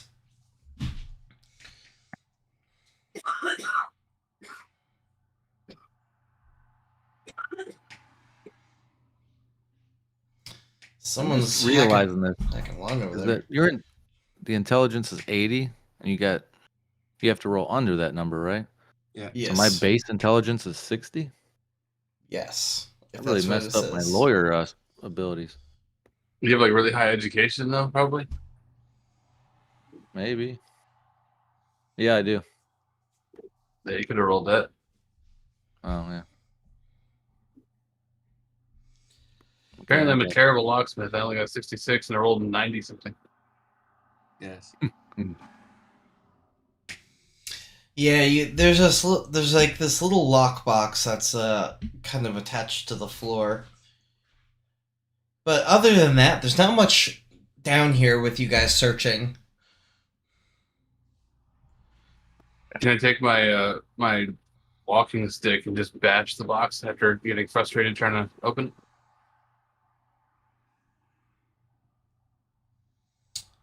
You're not really able to bash it open, but you're able to put some good dents into it. You could try to use your handgun. It's about the size of a toaster. Blow the lock off.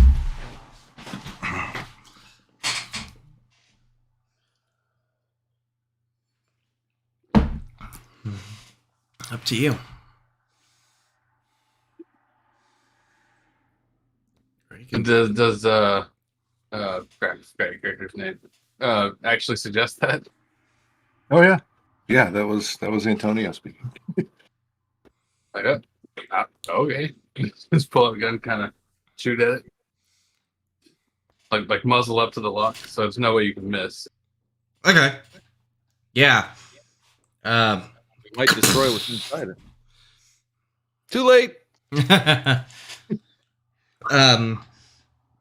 Yeah, you're able to blow the lock off.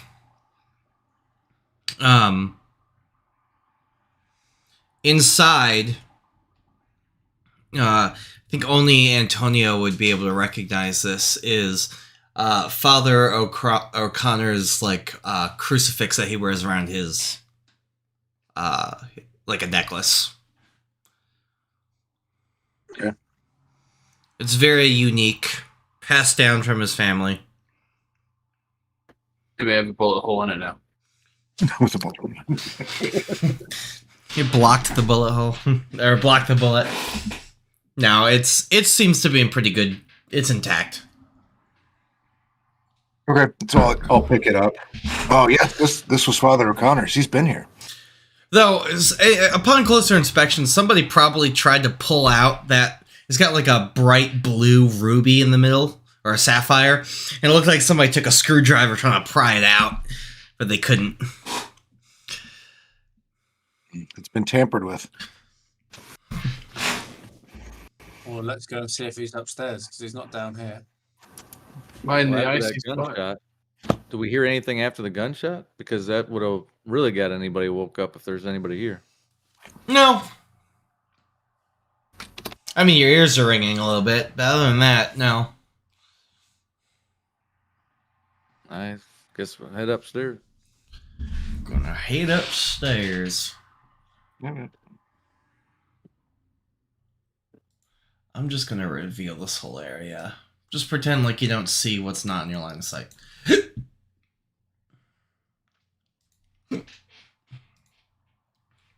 Oops. I didn't reveal that area. There we go.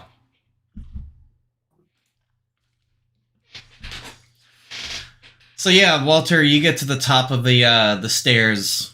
The second floor looks a little bit better than the ground floor. It's still pretty bad, but there's not as much rubble on the ground.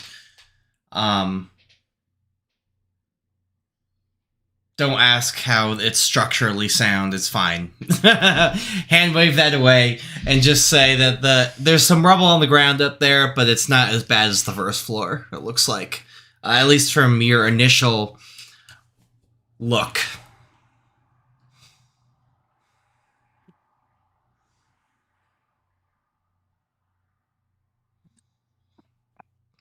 All right.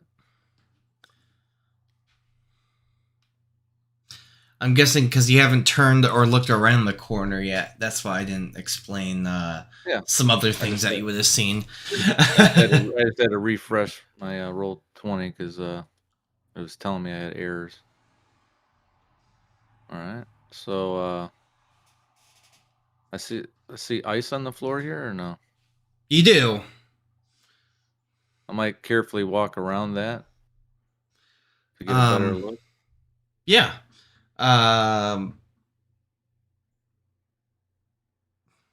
Following right behind him, Scooby-Doo gang style. Yeah, you guys are gonna see just kind of straight down that hallway what looks like two flying ice orbs with wings. They're kind of fluttering silently. So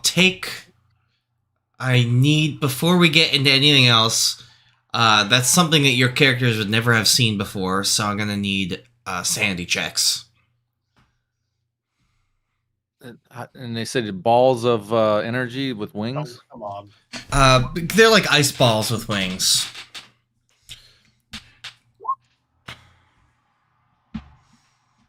So once again, Finn's seen worse.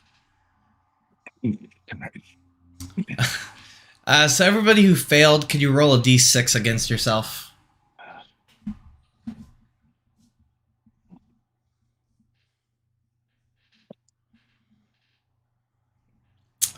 Okay.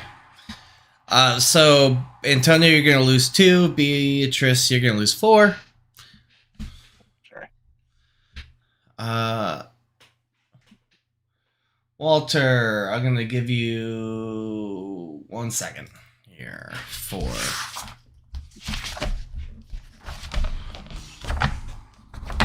I think I rolled a 5. It didn't show up. No, I saw. Okay. That 4 was for me. Oh, okay. I shouldn't have done that. Yeah. Can you roll a D100 for me? Who's that? Cujo. Me? Yeah. D100 coming up. Got a 30.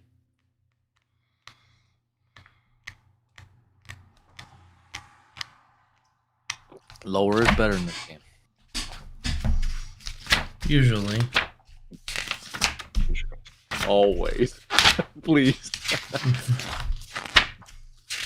Oh, wow. Where is it? I wish Roll20 would give you more control over your map position, because like I had to move the Discord window down because I can't move the map further down, but now it's blocking the rolls. Yeah.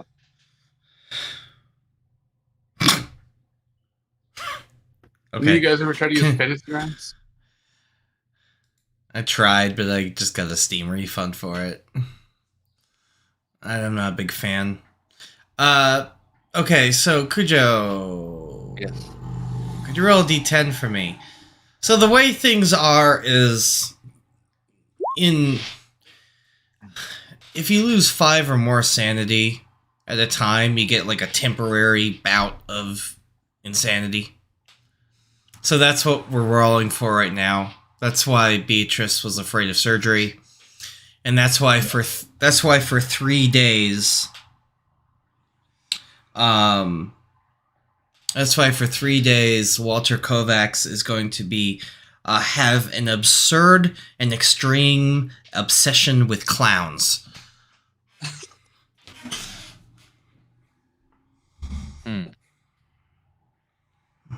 Like a good obsession or a... It just says obsession. I love However you want to play it, sir. It's not under the phobias table, it's under the manias table, so... Okay. So do I lose... I minus some from my insanity points? Yeah, you lose 5. Gotcha. So what you're saying is he just became the Joker. Okay.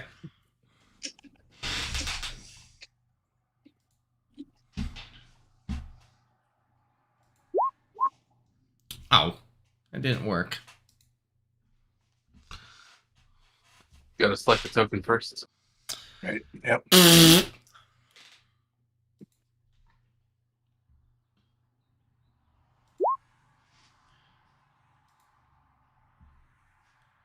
So we what do I go. hit? Dexterity? It should be your dexterity. That should. Now I got a plus to my dexterity right now, right? You do if that's where you put it. Oh. Ah! That's not right. It was strength or dexterity? I guess it'd be dexterity.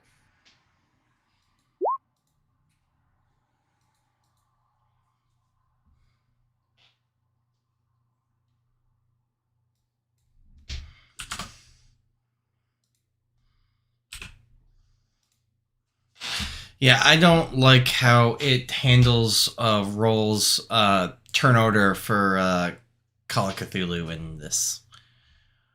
So you guys should have to click on your token And then, well, you guys already have. Yeah, click on your token and hit dexterity. Actually, if you go to combat, if you go to the Combat. combat thing next to skills, Oh, does right that have underneath it? there, it says dexterity and it says 2-turn tracker. And that's what that is. Yeah. Right. But that just put in the 50 and didn't no modifier. Yeah, there is. It's just what your dex Oh, yeah. is. It didn't roll it. Yeah. Oh, okay. So there's no roll. There's not. There's like a variant for it. I'm gonna put the ice sprites last though, because that's actually not their dexterity. That's a lie.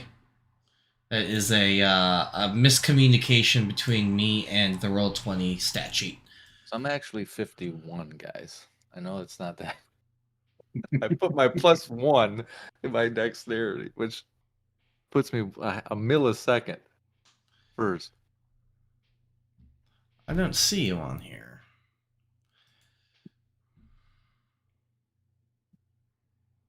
I don't Yeah, think you checked your token, had you?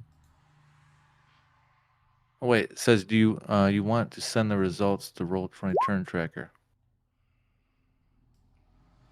How do I say yes? You're on there. You're just below the sprites. I did it for you. Oh, okay. Okay. Cool. Antonio, what you see is at the end of this long hallway, there seems to be kind of a darkened room. But in front of that darkened room, you see two glowing orbs that look like they're made out of ice with wings. They're saying, "Hey, listen." Not really. Yeah, what Hey, are you they look- doing? You look like Navi. They are just kind of staying there right now. It's almost as if they either didn't notice you or you're just quicker than them. But they're just fluttering there, but their wings are fluttering fast. Okay. I don't know how to tell you if they look angry or not, because like you've never seen these before, so it's like, you know. And I feel like with me not passing my my sanity check, I probably wouldn't make any suggestions, but I may be wanting to pull my gun out. I don't know. I don't know if we can communicate with these guys, but I'd let them, the rest of the team, make the decision because I'm kind of freaked out. Yeah, so I will attempt to communicate. I'm gonna walk up toward them though. How many spaces can I move? You can move 10. Should be 10 for you because of your standard size. Okay. Let me just Alright, I'm only gonna move 6 then. And that should be able to go around the little puddles. And so while I'm walking forward, I'll reach under my robes and pull out my shotgun. I sawed off double barrel, and I'm going to hold it up toward the sprite that's right in front of me there. And I'll look it down, and I will say, "Where is Father O'Connor's demon?" And I'm not going to pull the trigger unless it comes toward me. You know, if either of those come at us, then I'd like to ready an action to pull the trigger. Blast it as soon as it moves. Okay. Yeah, basically all of you can just move 10 squares, 10 meters, 10 yards. Oh. Yeah, I guess it's technically Walter is next because he's got a slightly higher because of the bonus. So Walter, it's your turn. Betty's on deck. I will, because I heard what he said, I will, I'm just going to aim and just hold a gun to him, and I'll hold that action. But I'll be as close to Antonio so he knows I'm right next to him, and I've got him on point, listening to see what they're going to say and respond. Sounds great. Betty! No, I'm not going anywhere near them. I'm going to duck across to here. Okay. and look round the corner. And I've got my hand in my bodice, in my kind of like bodice. Awesome. Anything else? Are you like delaying or holding an action or anything? No, I'm just hiding. Okay. Do you want to make a stealth check? What's that? Sorry? Do you want to make a stealth check? A stealth check. Probably not much point. Knowing my stat line. We didn't even look in that room that you just kind of ducked into. We walked right by it. Yeah, well, I'm hoping it's empty. I'm just hiding behind the corner. No, don't make a stealth check. I don't have stealth on my sheet. For some reason, it's only given me the option to click on the ones I've got good stats in. Yeah, same here. I haven't been able to work out how to change it back. It didn't used to be like that. Okay. So I haven't got stealth to click on, basically. You're hidden. For all intents and purposes, you're hidden. We'll just say you pass. We'll have to figure that out later. I'm not sure. I'm looking at the settings and I can't see a setting to display all. It's really odd. No, I think they updated the CSS for the character sheets. Yeah. hides all There's of a lot of them. difference. The character If I go to sheets do look edit mode, I different. can see them all, but I can't click on them. So. My stealth is 20, which isn't terrible, but yeah. I can't click on it. Anyway, that's me.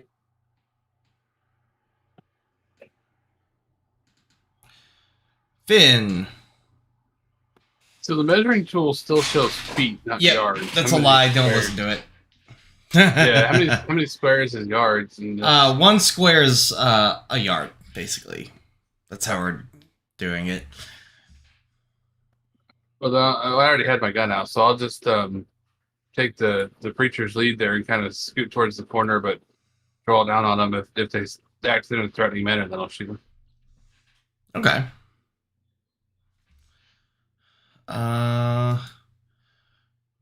Okay.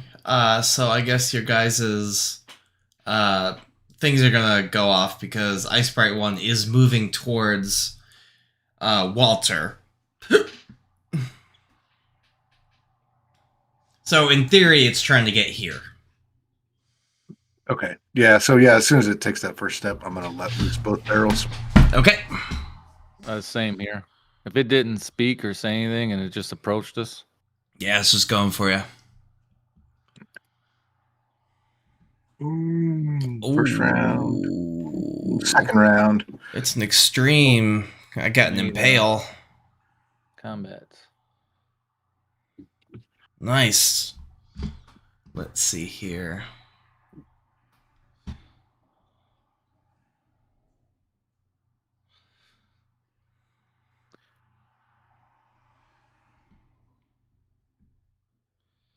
Let's see.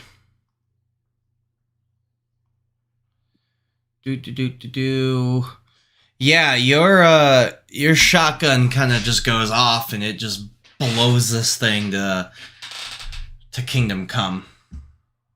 Because you got an impaling strike on it. So it is out of here. It kind of explodes. That's why I missed. It explodes into kind of like it's like sparks, but not sparks. Frosty mist. Yeah, frosty mist. He goes boom next to me. I go, oh shit.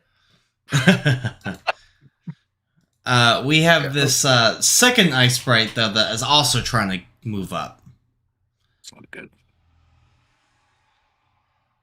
Okay, yeah, you definitely hit that. You hit him, but is still up. But you took a big chunk out of him, and it went pa-choo! And you ripped out a good, like, facing it, its left side is kind of ripped off. And now it kind of is flying, but kind of like... So it's going to attempt to do something. It even though it's kind of like, it kind of like goes back a little bit and then comes at Antonio, kind of like it was trying to get a little bit more of a running start at you.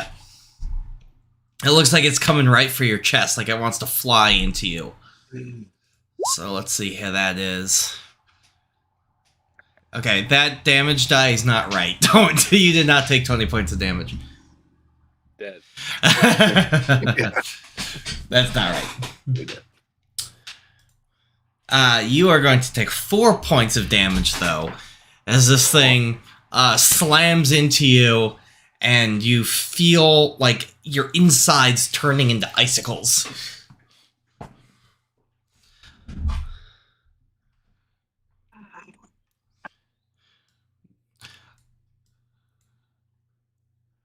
Okay. Antonio, it's your turn.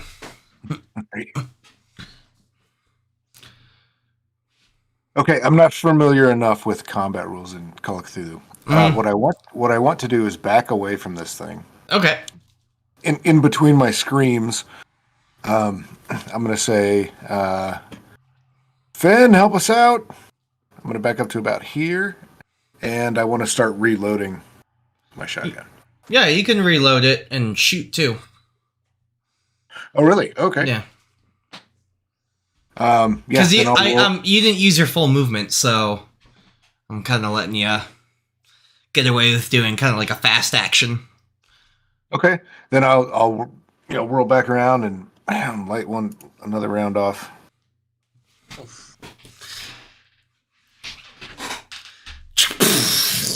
Unfortunately, it looks like it misses.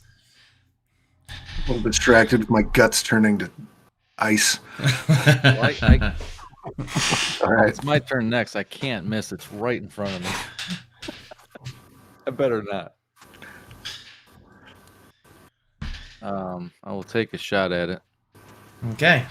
I did miss by 2. Yep. 2 points of luck. 2 points of 2 luck. points of luck. I will do it.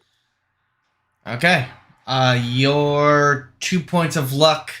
It strikes it, and it kind of blows off the other half of its body, but it's still like hanging on by just a little bit of a thread. Like it is a tiny, it pales in comparison to its former self. It's I will move over and kind of block its path to Antonio. Okay. It's like if you ate two big bites from opposite sides of an apple. It's kind of what you're saying. Looking pretty. I might not. I don't want to step in the line of fire for Pin, but I'm trying to protect Antonio a little bit from taking a second hit. I don't know how Betty got bumped down. I'm so sorry about that. Because Walter took the extra strength coffee. Yeah, but that only bumped them up by 5. I'm so sorry about that, Beard. I didn't even see that. Don't worry about it. I'm happy to go next. It is your turn. I'm going to whip a .25 Derringer out of my boob and take a shot. There you go. Oh. It's sweaty. I didn't work. So I'll take the shot, miss, and then I'm going to duck back round the corner. And that's me. Okay. You just had I'll your reload. arm around the corner shooting. Yeah, literally, I just went like this left-handed. Yeah. Finn. So why do the attacks in my gun say 1 parenthesis 3? What kind of gun do you have? 45 auto. It's because you could, in theory, make like 3 attacks and they become progressively harder to hit. That's awesome. That's exactly what I wanted to do. I wanted to like run forward shooting like a maniac. Okay. So make your first attack. Okay, yeah. Because you got an impaling strike, this thing explodes.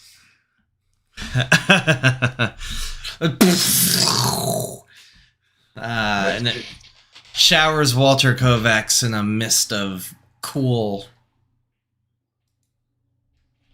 mist. I don't know how to say it. But after it goes down, I'll turn to Antonio and say, "Are you all right? You all right? I'm What going you to do come to you?" straight over to Antonio as well. Yeah, I'll go ahead and drop down to one knee and kind of hold my chest where it hit me. Oh, it tried to freeze me to death. Pull up his shirt, trying to figure out that did it try to cut him? Is he frozen right there? What happened? It looks like he's got some pretty nasty frostbite there. Wow. Oh yeah, that looks bad. You can try These first sprites- aid on him. Yeah. I don't know who's got that. I've got it. Can I try it on myself? Yeah. Okay. Yeah, so I'll break out some ointment and bandages. If you've got it. I've got education as well. I can use my. Oh yeah, you guys got it. Finn, Clearly got it. So basically, you're basically healed up to full at this point. Oh really? Okay. Yeah. Like in game terms, you're healed up to full.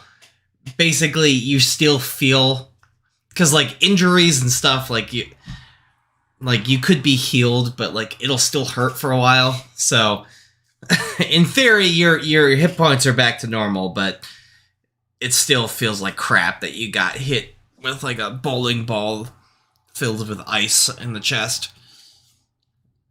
I'm going to look at Finn, the grumpy old grizzly sailor with newfound respect. That's the epic healing that he just managed to achieve. It's like, I've seen magical injuries before and kind of point at my own face. Well, thank you very much for your help, and we're going to have to talk about that sometime.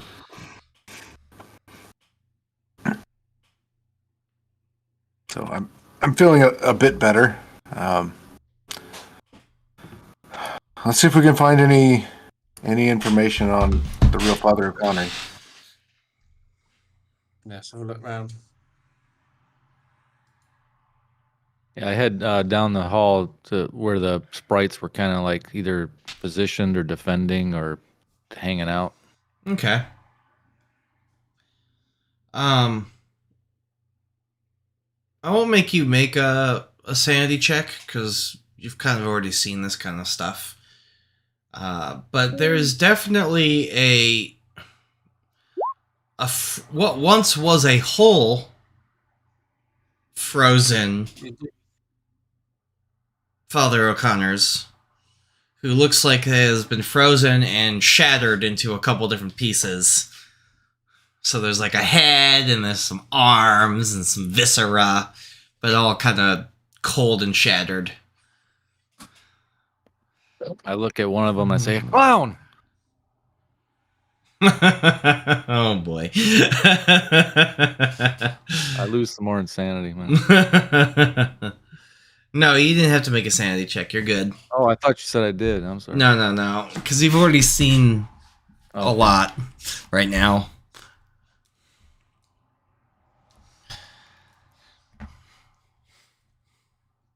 So there's nothing over here, guys. More frozen body parts. We found Father O'Connor. We won't be able to find out unless we chisel them out of there and try to see who it actually is. We can probably, some one of you guys can search around, see if we can find any belongings or. I mean, you can clearly see. I mean, you can see his head. Oh, okay. It's definitely Father O'Connor's. At least it looks like it is. Okay, so I'll kneel down beside, like, I guess where the head is. The chunk of ice with the head. Oh, Father O'Connor's, we tried. We tried to save you. And then I'll say something priestly over him. May our Father take you into his arms. Do something in Latin with the little Okay. cross. Whatever.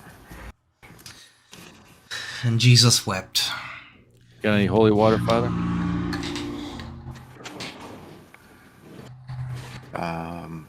I don't.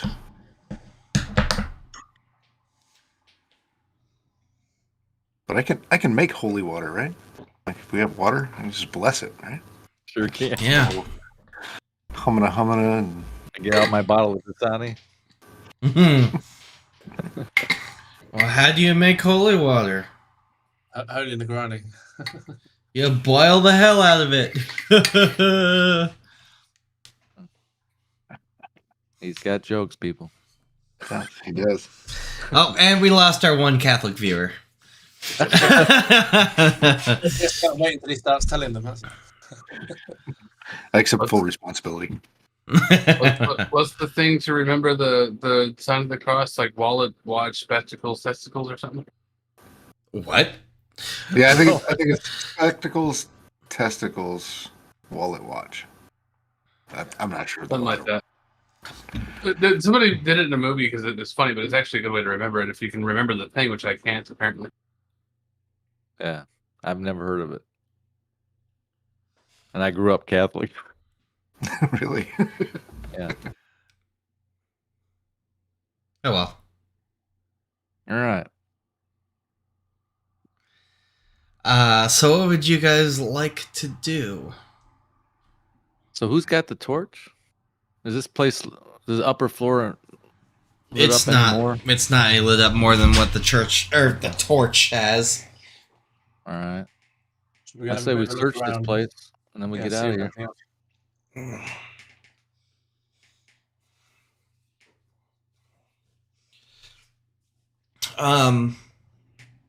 Oh my gosh, my eyes are killing me. My allergies today, man, are killing me. I need everybody to make a listen check. I'd love Would that. do, access to it. I'll roll a Z100 and tell you what my stat was. Big numbers. That's the best low roll I've got all game. You did a D100? Still failed. Okay, yeah. On your character sheet, if you're on your skills column and you go to edit mode, and they're the ones that are blacked out, Oh, I see. There's a little eye. there's a little eyeball. Yep. Well spotted. All right, cheers. Anyway, I failed. 26, Okay. I need 20. 6 points of luck. Holy shit! And No, Wow. no. I nailed it on his 20. Finn Bombs. and Walter hear kind of the sound of like the humming of a refrigerator that like we would know, not like their characters back then, but we would know, like the low as well as the sound of like propeller planes and what sounds like some sort of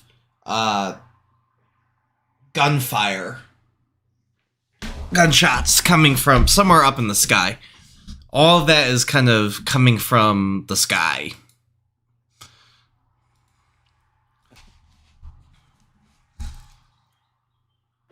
Like coming towards us or just above us happening? Like above you. I think that may be our cue to get the hell out of here. Yeah, I agree. If there's nothing else in here to search, and we've just found the body, that we can get out of here. Yeah, we've pretty much exhausted searching everything, right? Yeah, You did, yeah. I mean there wasn't too much in here. Pretty much see, unless you're. So I guess we head out to the car. If it's nothing happens on the way out. Yeah. head for the car. Get out. Well, we can talk on our way out before we get to the car. What's our destination now? We came here. We Where did didn't get a chance to meet anybody or see anybody that we're supposed to, and we found out that he's dead. Well, our our- mystery visitor at the door wanted us to meet. Yeah, where I does he know. want to meet us? What was his name? Fisk wanted us to meet at the Twilight Lodge. And then we need to talk to Professor Gribbs So where is the Twilight Lodge? at Miskatonic. It's right next to St. Michael's Cathedral. So we have to head back toward town. Yeah. When we get out of the cabin, I guess we need to look around. Has anything changed? What time of the day is it? But you guys left pretty quickly after that, like 2 or 3 a.m. scare. So it's As probably like 4, maybe 5 in the morning now. Still before sunup, just before. We should talk to Lafarge, whatever his name, the new police chief, Mhm. and give a statement on what happened here and let him know that they can find the real Father O'Connor's body at this cabin, proving that the Father O'Connor that's running for mayor is a doppelganger or whatever. I agree. We can do that on the way back in.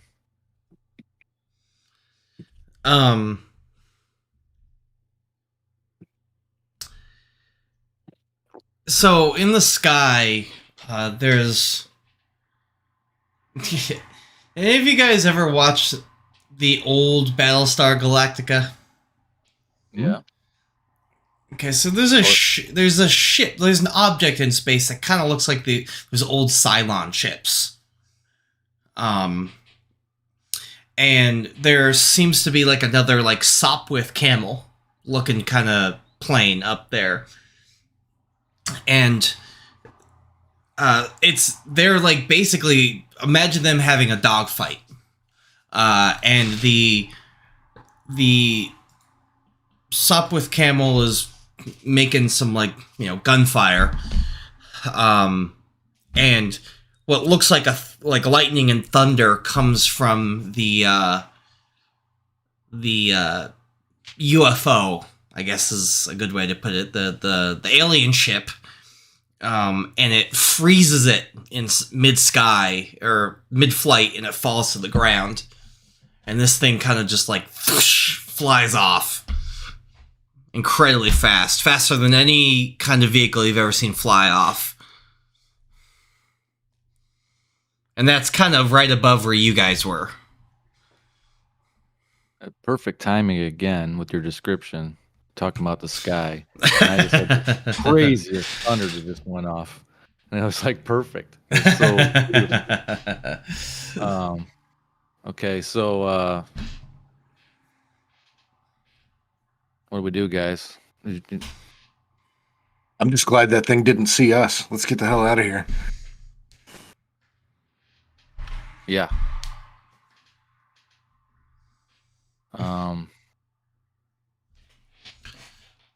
Yeah, so we get in the car and we discuss our next heading and talk about this craziness that we just seen.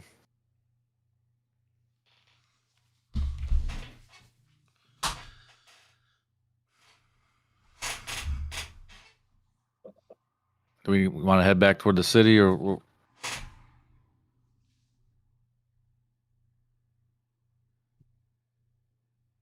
Yeah, I vote we go meet the other guy who came knock in the middle of the night before something happens to him.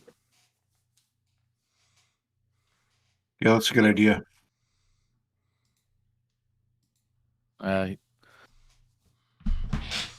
Fisk isn't his name. That was out this way, wasn't it? Twilight Lodge No, is in the middle of town. Twilight Lodge, yeah. Oh, yeah. I was thinking lodge and cabins.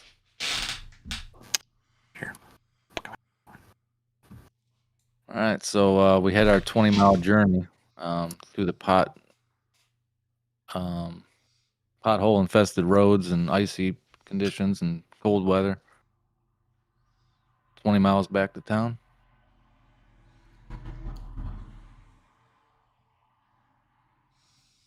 Yeah.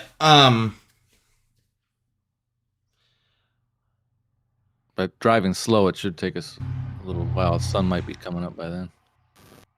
Yeah.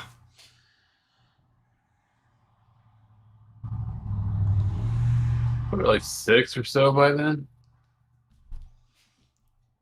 Those country roads at night can take an hour to do 20 miles. Yeah, that's what I was thinking. Yeah, when they're not infested with potholes. And I When are they not, though? I mean, that's a given. Icy with a 1920 something vehicle. Yeah. Got the best suspension in the world. Everybody's got spinal compression fractures when we get back.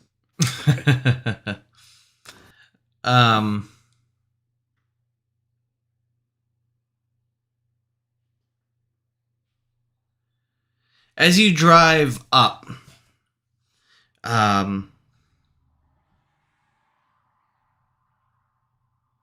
on, let me roll something really quickly.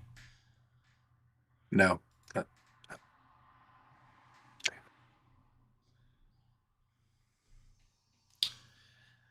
Okay, so as you guys drive up to Arkham, the haze, that blue haze is still here. It's like, I mean, it followed you up there as well.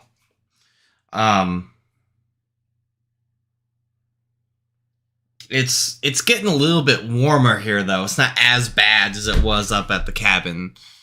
So Walter doesn't have to crank his heat up all the way. But there's definitely a little bit more activity going on in the streets because you guys are coming in roughly from Garrison Street. There is some military vehicles on the road. There seem to be like armed military personnel who are kind of like standing around. It's like they lit fires in like those big 55-gallon drums, and they're standing around the fires, keeping themselves warm. Doesn't look like they're actively fighting anything or even looking out for anything. But like just driving in to Arkham, there's at least 20 of like the American version of the French FT tanks. I think they're called the 1917. No, not the 1917, 1920 something. I forget their designation, but basically they're small, like one-man turret tanks, that they don't have like big cannons on them. They have like mobile machine gun nests, but there's like 20 of them that are parked on the side of the road as you guys are driving into Arkham.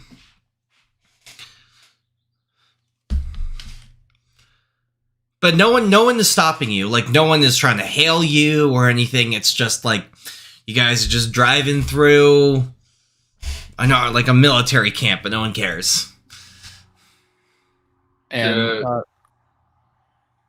I was just going to ask quickly on the temperature. What time of the year is it? Is it like supposed to be like a more of a mid fall summer? Or is, everybody should be like going, what the hell's going on? It below is. freezing. It is fall because in 2 days it's election day. Okay. We started on Halloween night. So this is very unusual. The public's going to be all going, It's very out of the ordinary to be this cold. Like, it's pretty cold for the time of year. Aww. See you in the SSI. So as we're driving into town, we see all the military stuff. I want to try to get a peek at the docks as we're going by, so if I can see if there's any activity that would seem weird to me coming from the warehouse.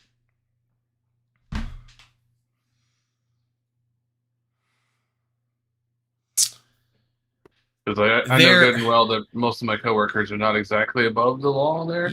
There's definitely something that you didn't expect to see. There is a surfaced submarine in the river.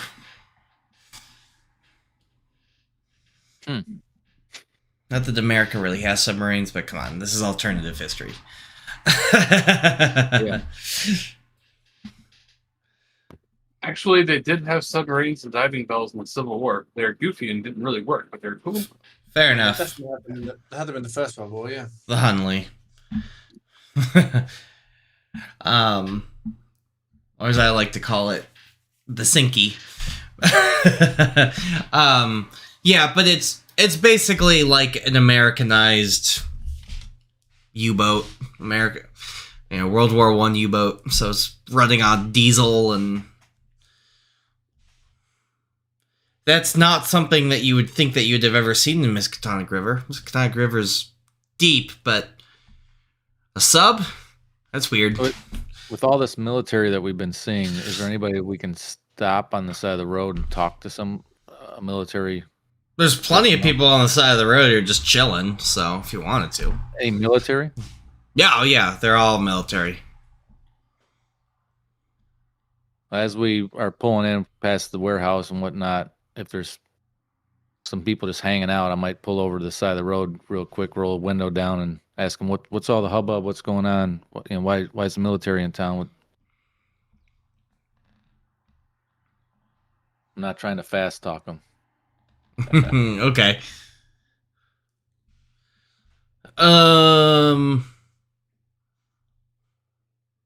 There's one gap-toothed southern boy who kind of comes up to you and is like, "Well, howdy." What you guys doing in town? And what's up with all the military and submarines and stuff? Something we should be worried about? No. I am instructed to tell all Arkham citizens to go about their daily business. You are to go about your daily business. Do not be worried. All is well. Yeah. Yes. I turn to my crew and I'm like, this is not good. And I go, I roll the window up and we take off. Yeah, we're not going to get any information out of them unless we talk to one of their officers. Yeah. Damn robots. Where are we heading to? The lodge, right? Talk to. Did we get his name? The guy who came by in the middle of the night? Fisk. So we're gonna head down toward College Street and head toward the Silver Lodge. Okay. Unless anybody needs to stop anywhere along the way. Let's stop for a bun at my cafe. Get some breakfast. Oh yeah, we haven't eaten yet. Yeah, stop for breakfast at the place underneath my flat. Great cream bun. Yeah, it's open. Yeah. She's probably doing a roaring trade with all of the army boys around. So you're going to the bakery under your house? Or are you going to Flippy's Flop House? The bakery under my house. Okay.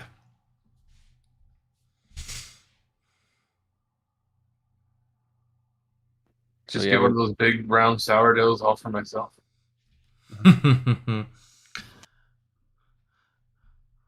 Hi, Betty. Thanks for coming in. We're not stopping. We're just passing. We'd just like to have some breakfast for the road, please. And she gives you food. And it's cheaper for you than it is for most people because they like you. You guys see me, I go over to a table and I just put my head down and I'm like exhausted. And while we're waiting for food to come, I try to take a cat nap. I'm like, we're finally in just civilization, nothing going on. We're just going to go take a little nap while the food's cooking. Hey, Betty, have you seen all the army men around here? Yeah, we have. It's pretty exciting. Have you heard anything from them? No, but I can't wait. All these single guys coming in. Trust you. Well, if you find anything out, if they tell you anything, however you find it out, do let me know. I will. I might be 40, but I'm pretty sure I could get one of these youngins. I tell you what, you know what they say, experience trumps, whatever. Yeah. You'll be fine, love. I'll have to seduce them with one of my glazed buns. Indeed. I'm hoping my glazed buns will get my buns glazed, if you know what I mean. You teach them some tricks, and I'm sure you can get some secrets. So your your glazed buns. What? is That won't Walter up. is What the are you guys guy doing? is the guy that represented the bitch that tried to sue me? Okay.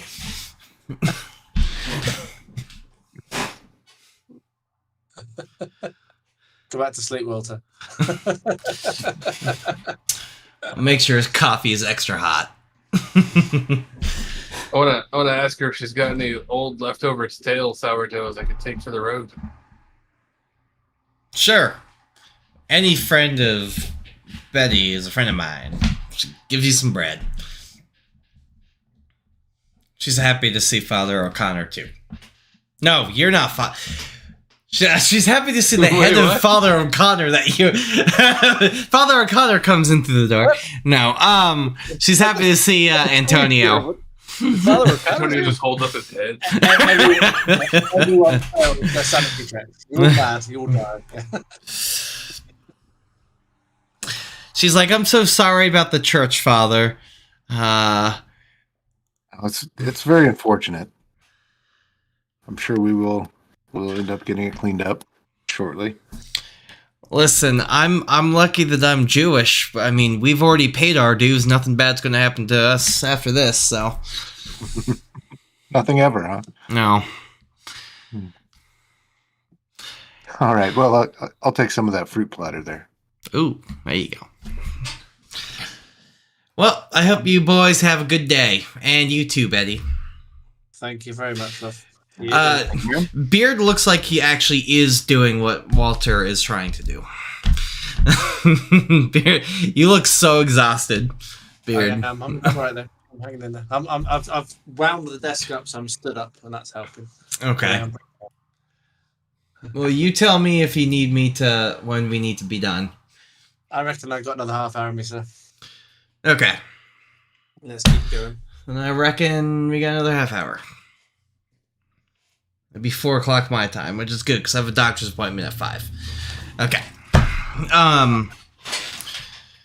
So yeah, she sends you on your merry way, and you guys are on your way to where? Silver Twilight. For Twilight Lodge. Yep. Okay.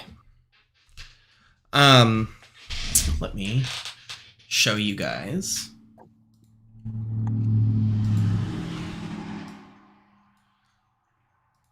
So this is what the outside of the Silver Twilight Lodge looks like. Great. Sweet. It's a tall, old Victorian-style house, which happens to have an ungodly amount of crows flying around it. And every time you look at it, somewhere off in the distance, there is a lightning strike and thunder. It is comically and overly cartoonishly evil and scary looking. Justin, it looks like your favorite, the Death House. So yeah, Yes. as we pull up, I'm almost passing it, and you guys go, "No, here it is." I'm like, "That's the place we're going? Are you kidding me? We're going there." They built themselves right behind the church so they could keep an eye on it.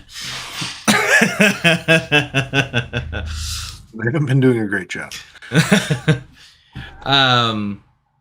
There's a big signpost that says members only right before you kind of see this fence. There's like a post just like 5 feet forward from it. Members only. Trespassers will be shot, then asked to leave. This is a lodge, right? Yes.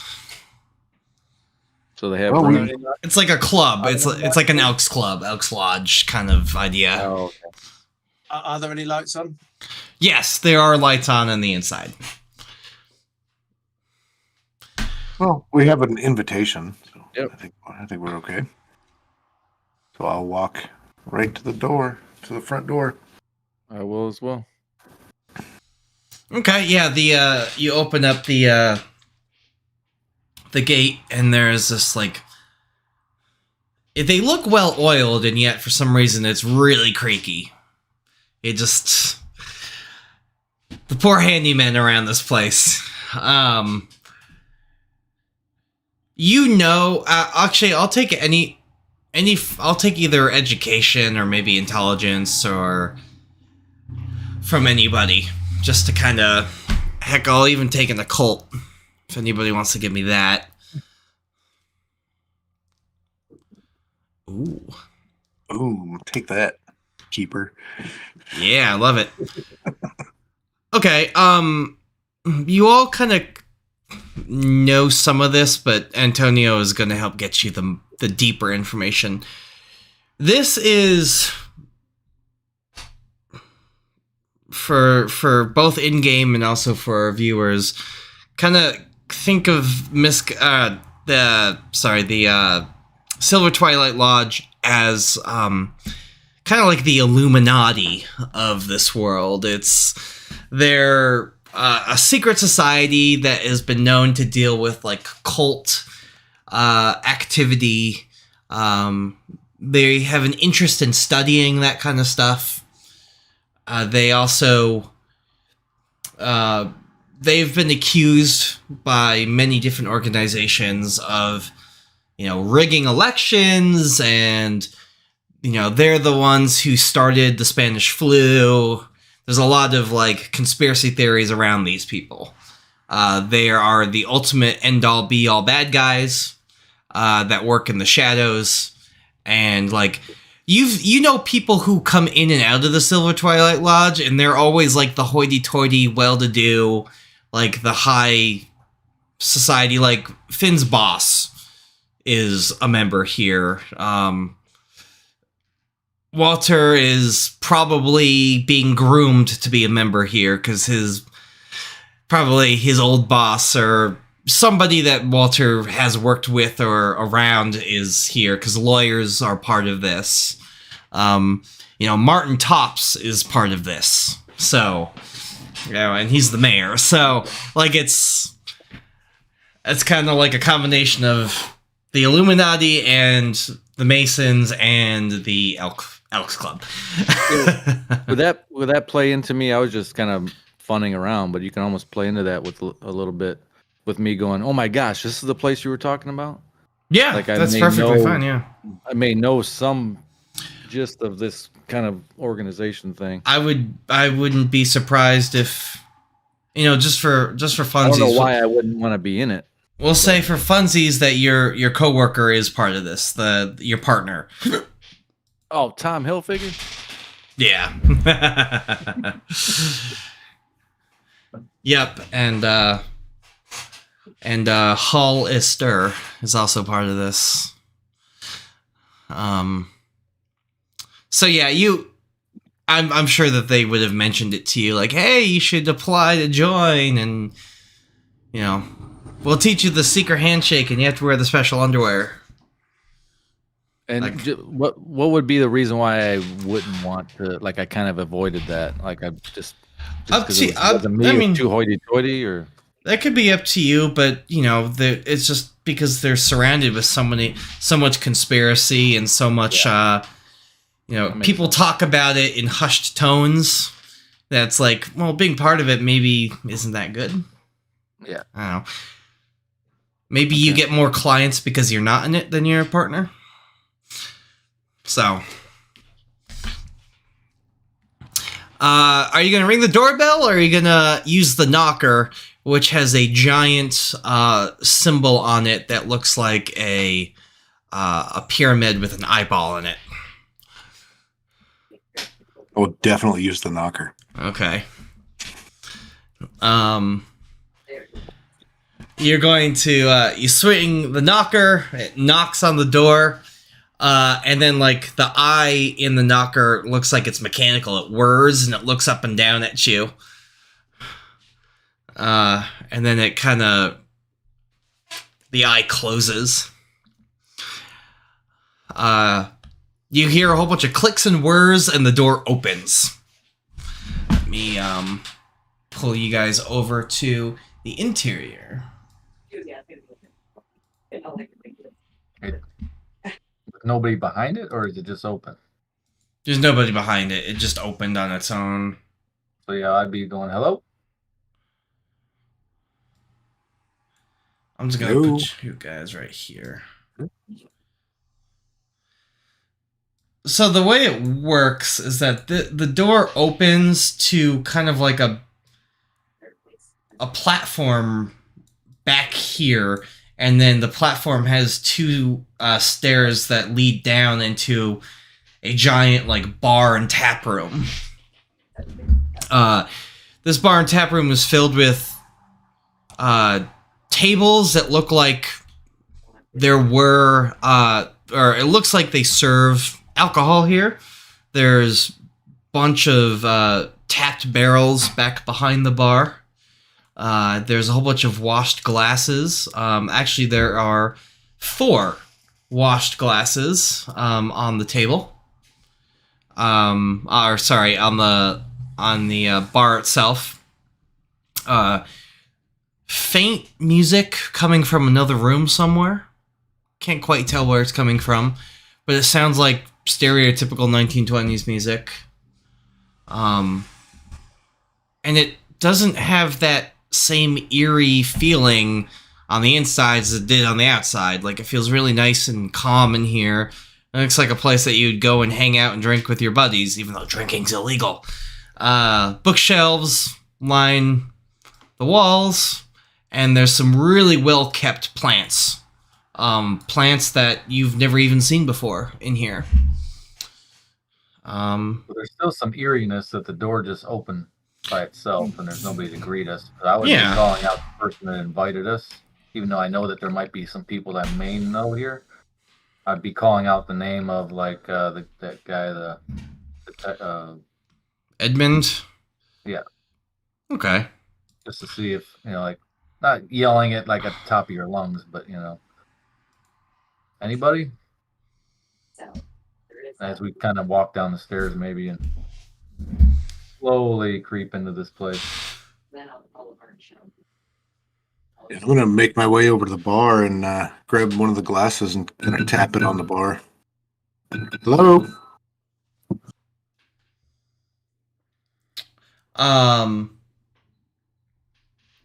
A very tall, lanky gentleman with like dark brown hair kind of like rises up from behind the bar and is like wiping a bar mug. Oh, well, hello. Oh, Father. Hello. We've been expecting you. Oh, you have? Shame about the church. It is. It is. Hopefully repairs will not be expensive. I'm sure it won't be. Father O'Connor, or whoever he is for real, probably will raise a lot of money to help get it repaired. Oh, yeah, he won't be doing that. Would you like a drink on the house? Oh, I would. It's awful nice of you. Father, where'd this guy come from? Is he just sleeping underneath the bar? No, I wasn't sleeping. And I kind of lean over the bar like, there's some trap door down there. What's going on? I was just stretching my hamstrings. Okay. You have like this automatic door feature? I've never seen that before. Oh, yes. I don't like to run over and open the door. That's pretty advanced technology. I just get to hit a button. Well, it's not. I didn't design it. The Silver Twilight Lodge has a lot of advanced features. Oh, but enough about the Silver Twilight Lodge. You're here for Field Agent Edmund Fitz. Oh, you heard me call for him. No. Well, yes, but I just know that you're here for him. Can I get you a drink, lawyer? Do you promise not to press charges if I pour you something? No, just give me a coffee. If you got it. Well, suit yourself.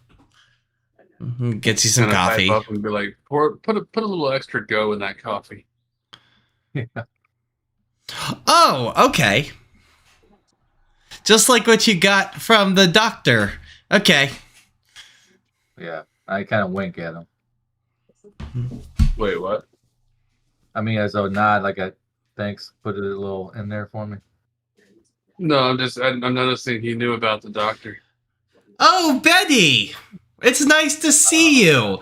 I've admired you from afar. A lot of people do.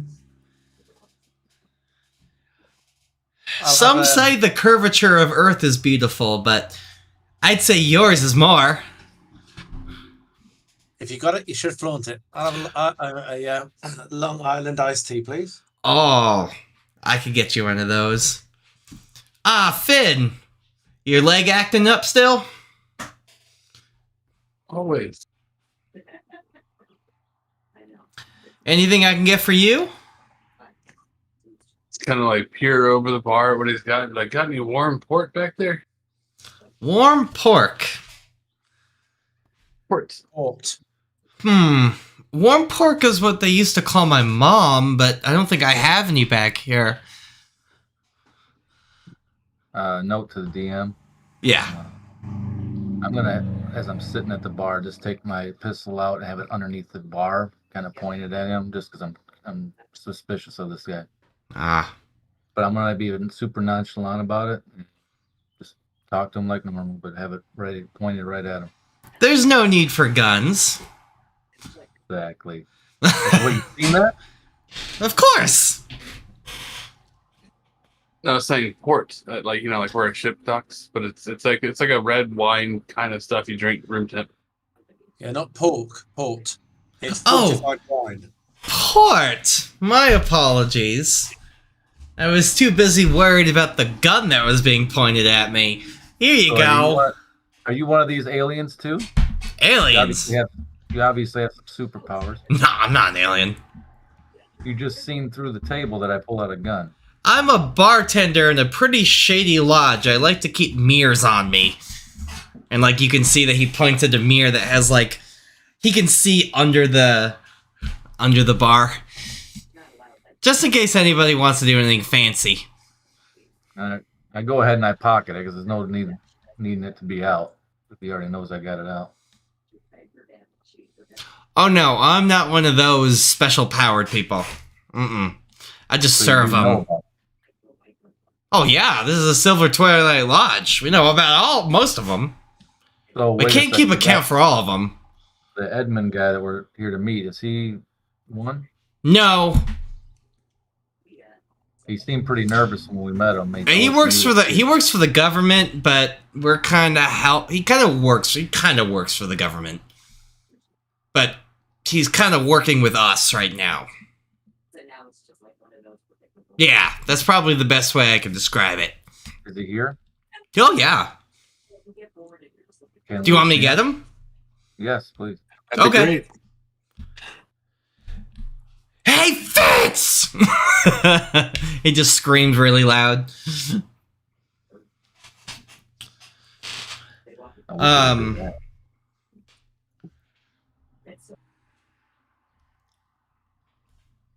Do we see this is a multi-level place, but we don't see any other stairs going up or anything like that? Not right now, no. Okay. And kind of out of here, this door, steps kind of a large.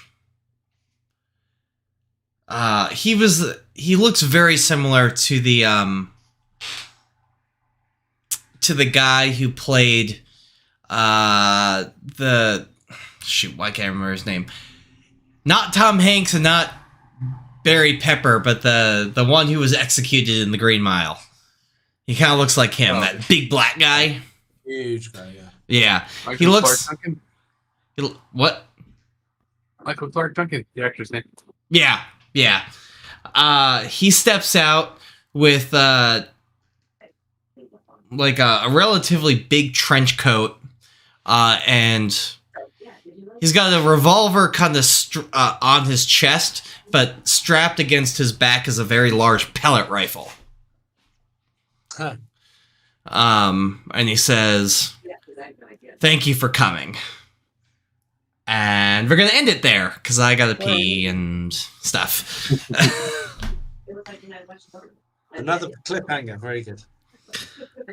Another cliffhanger.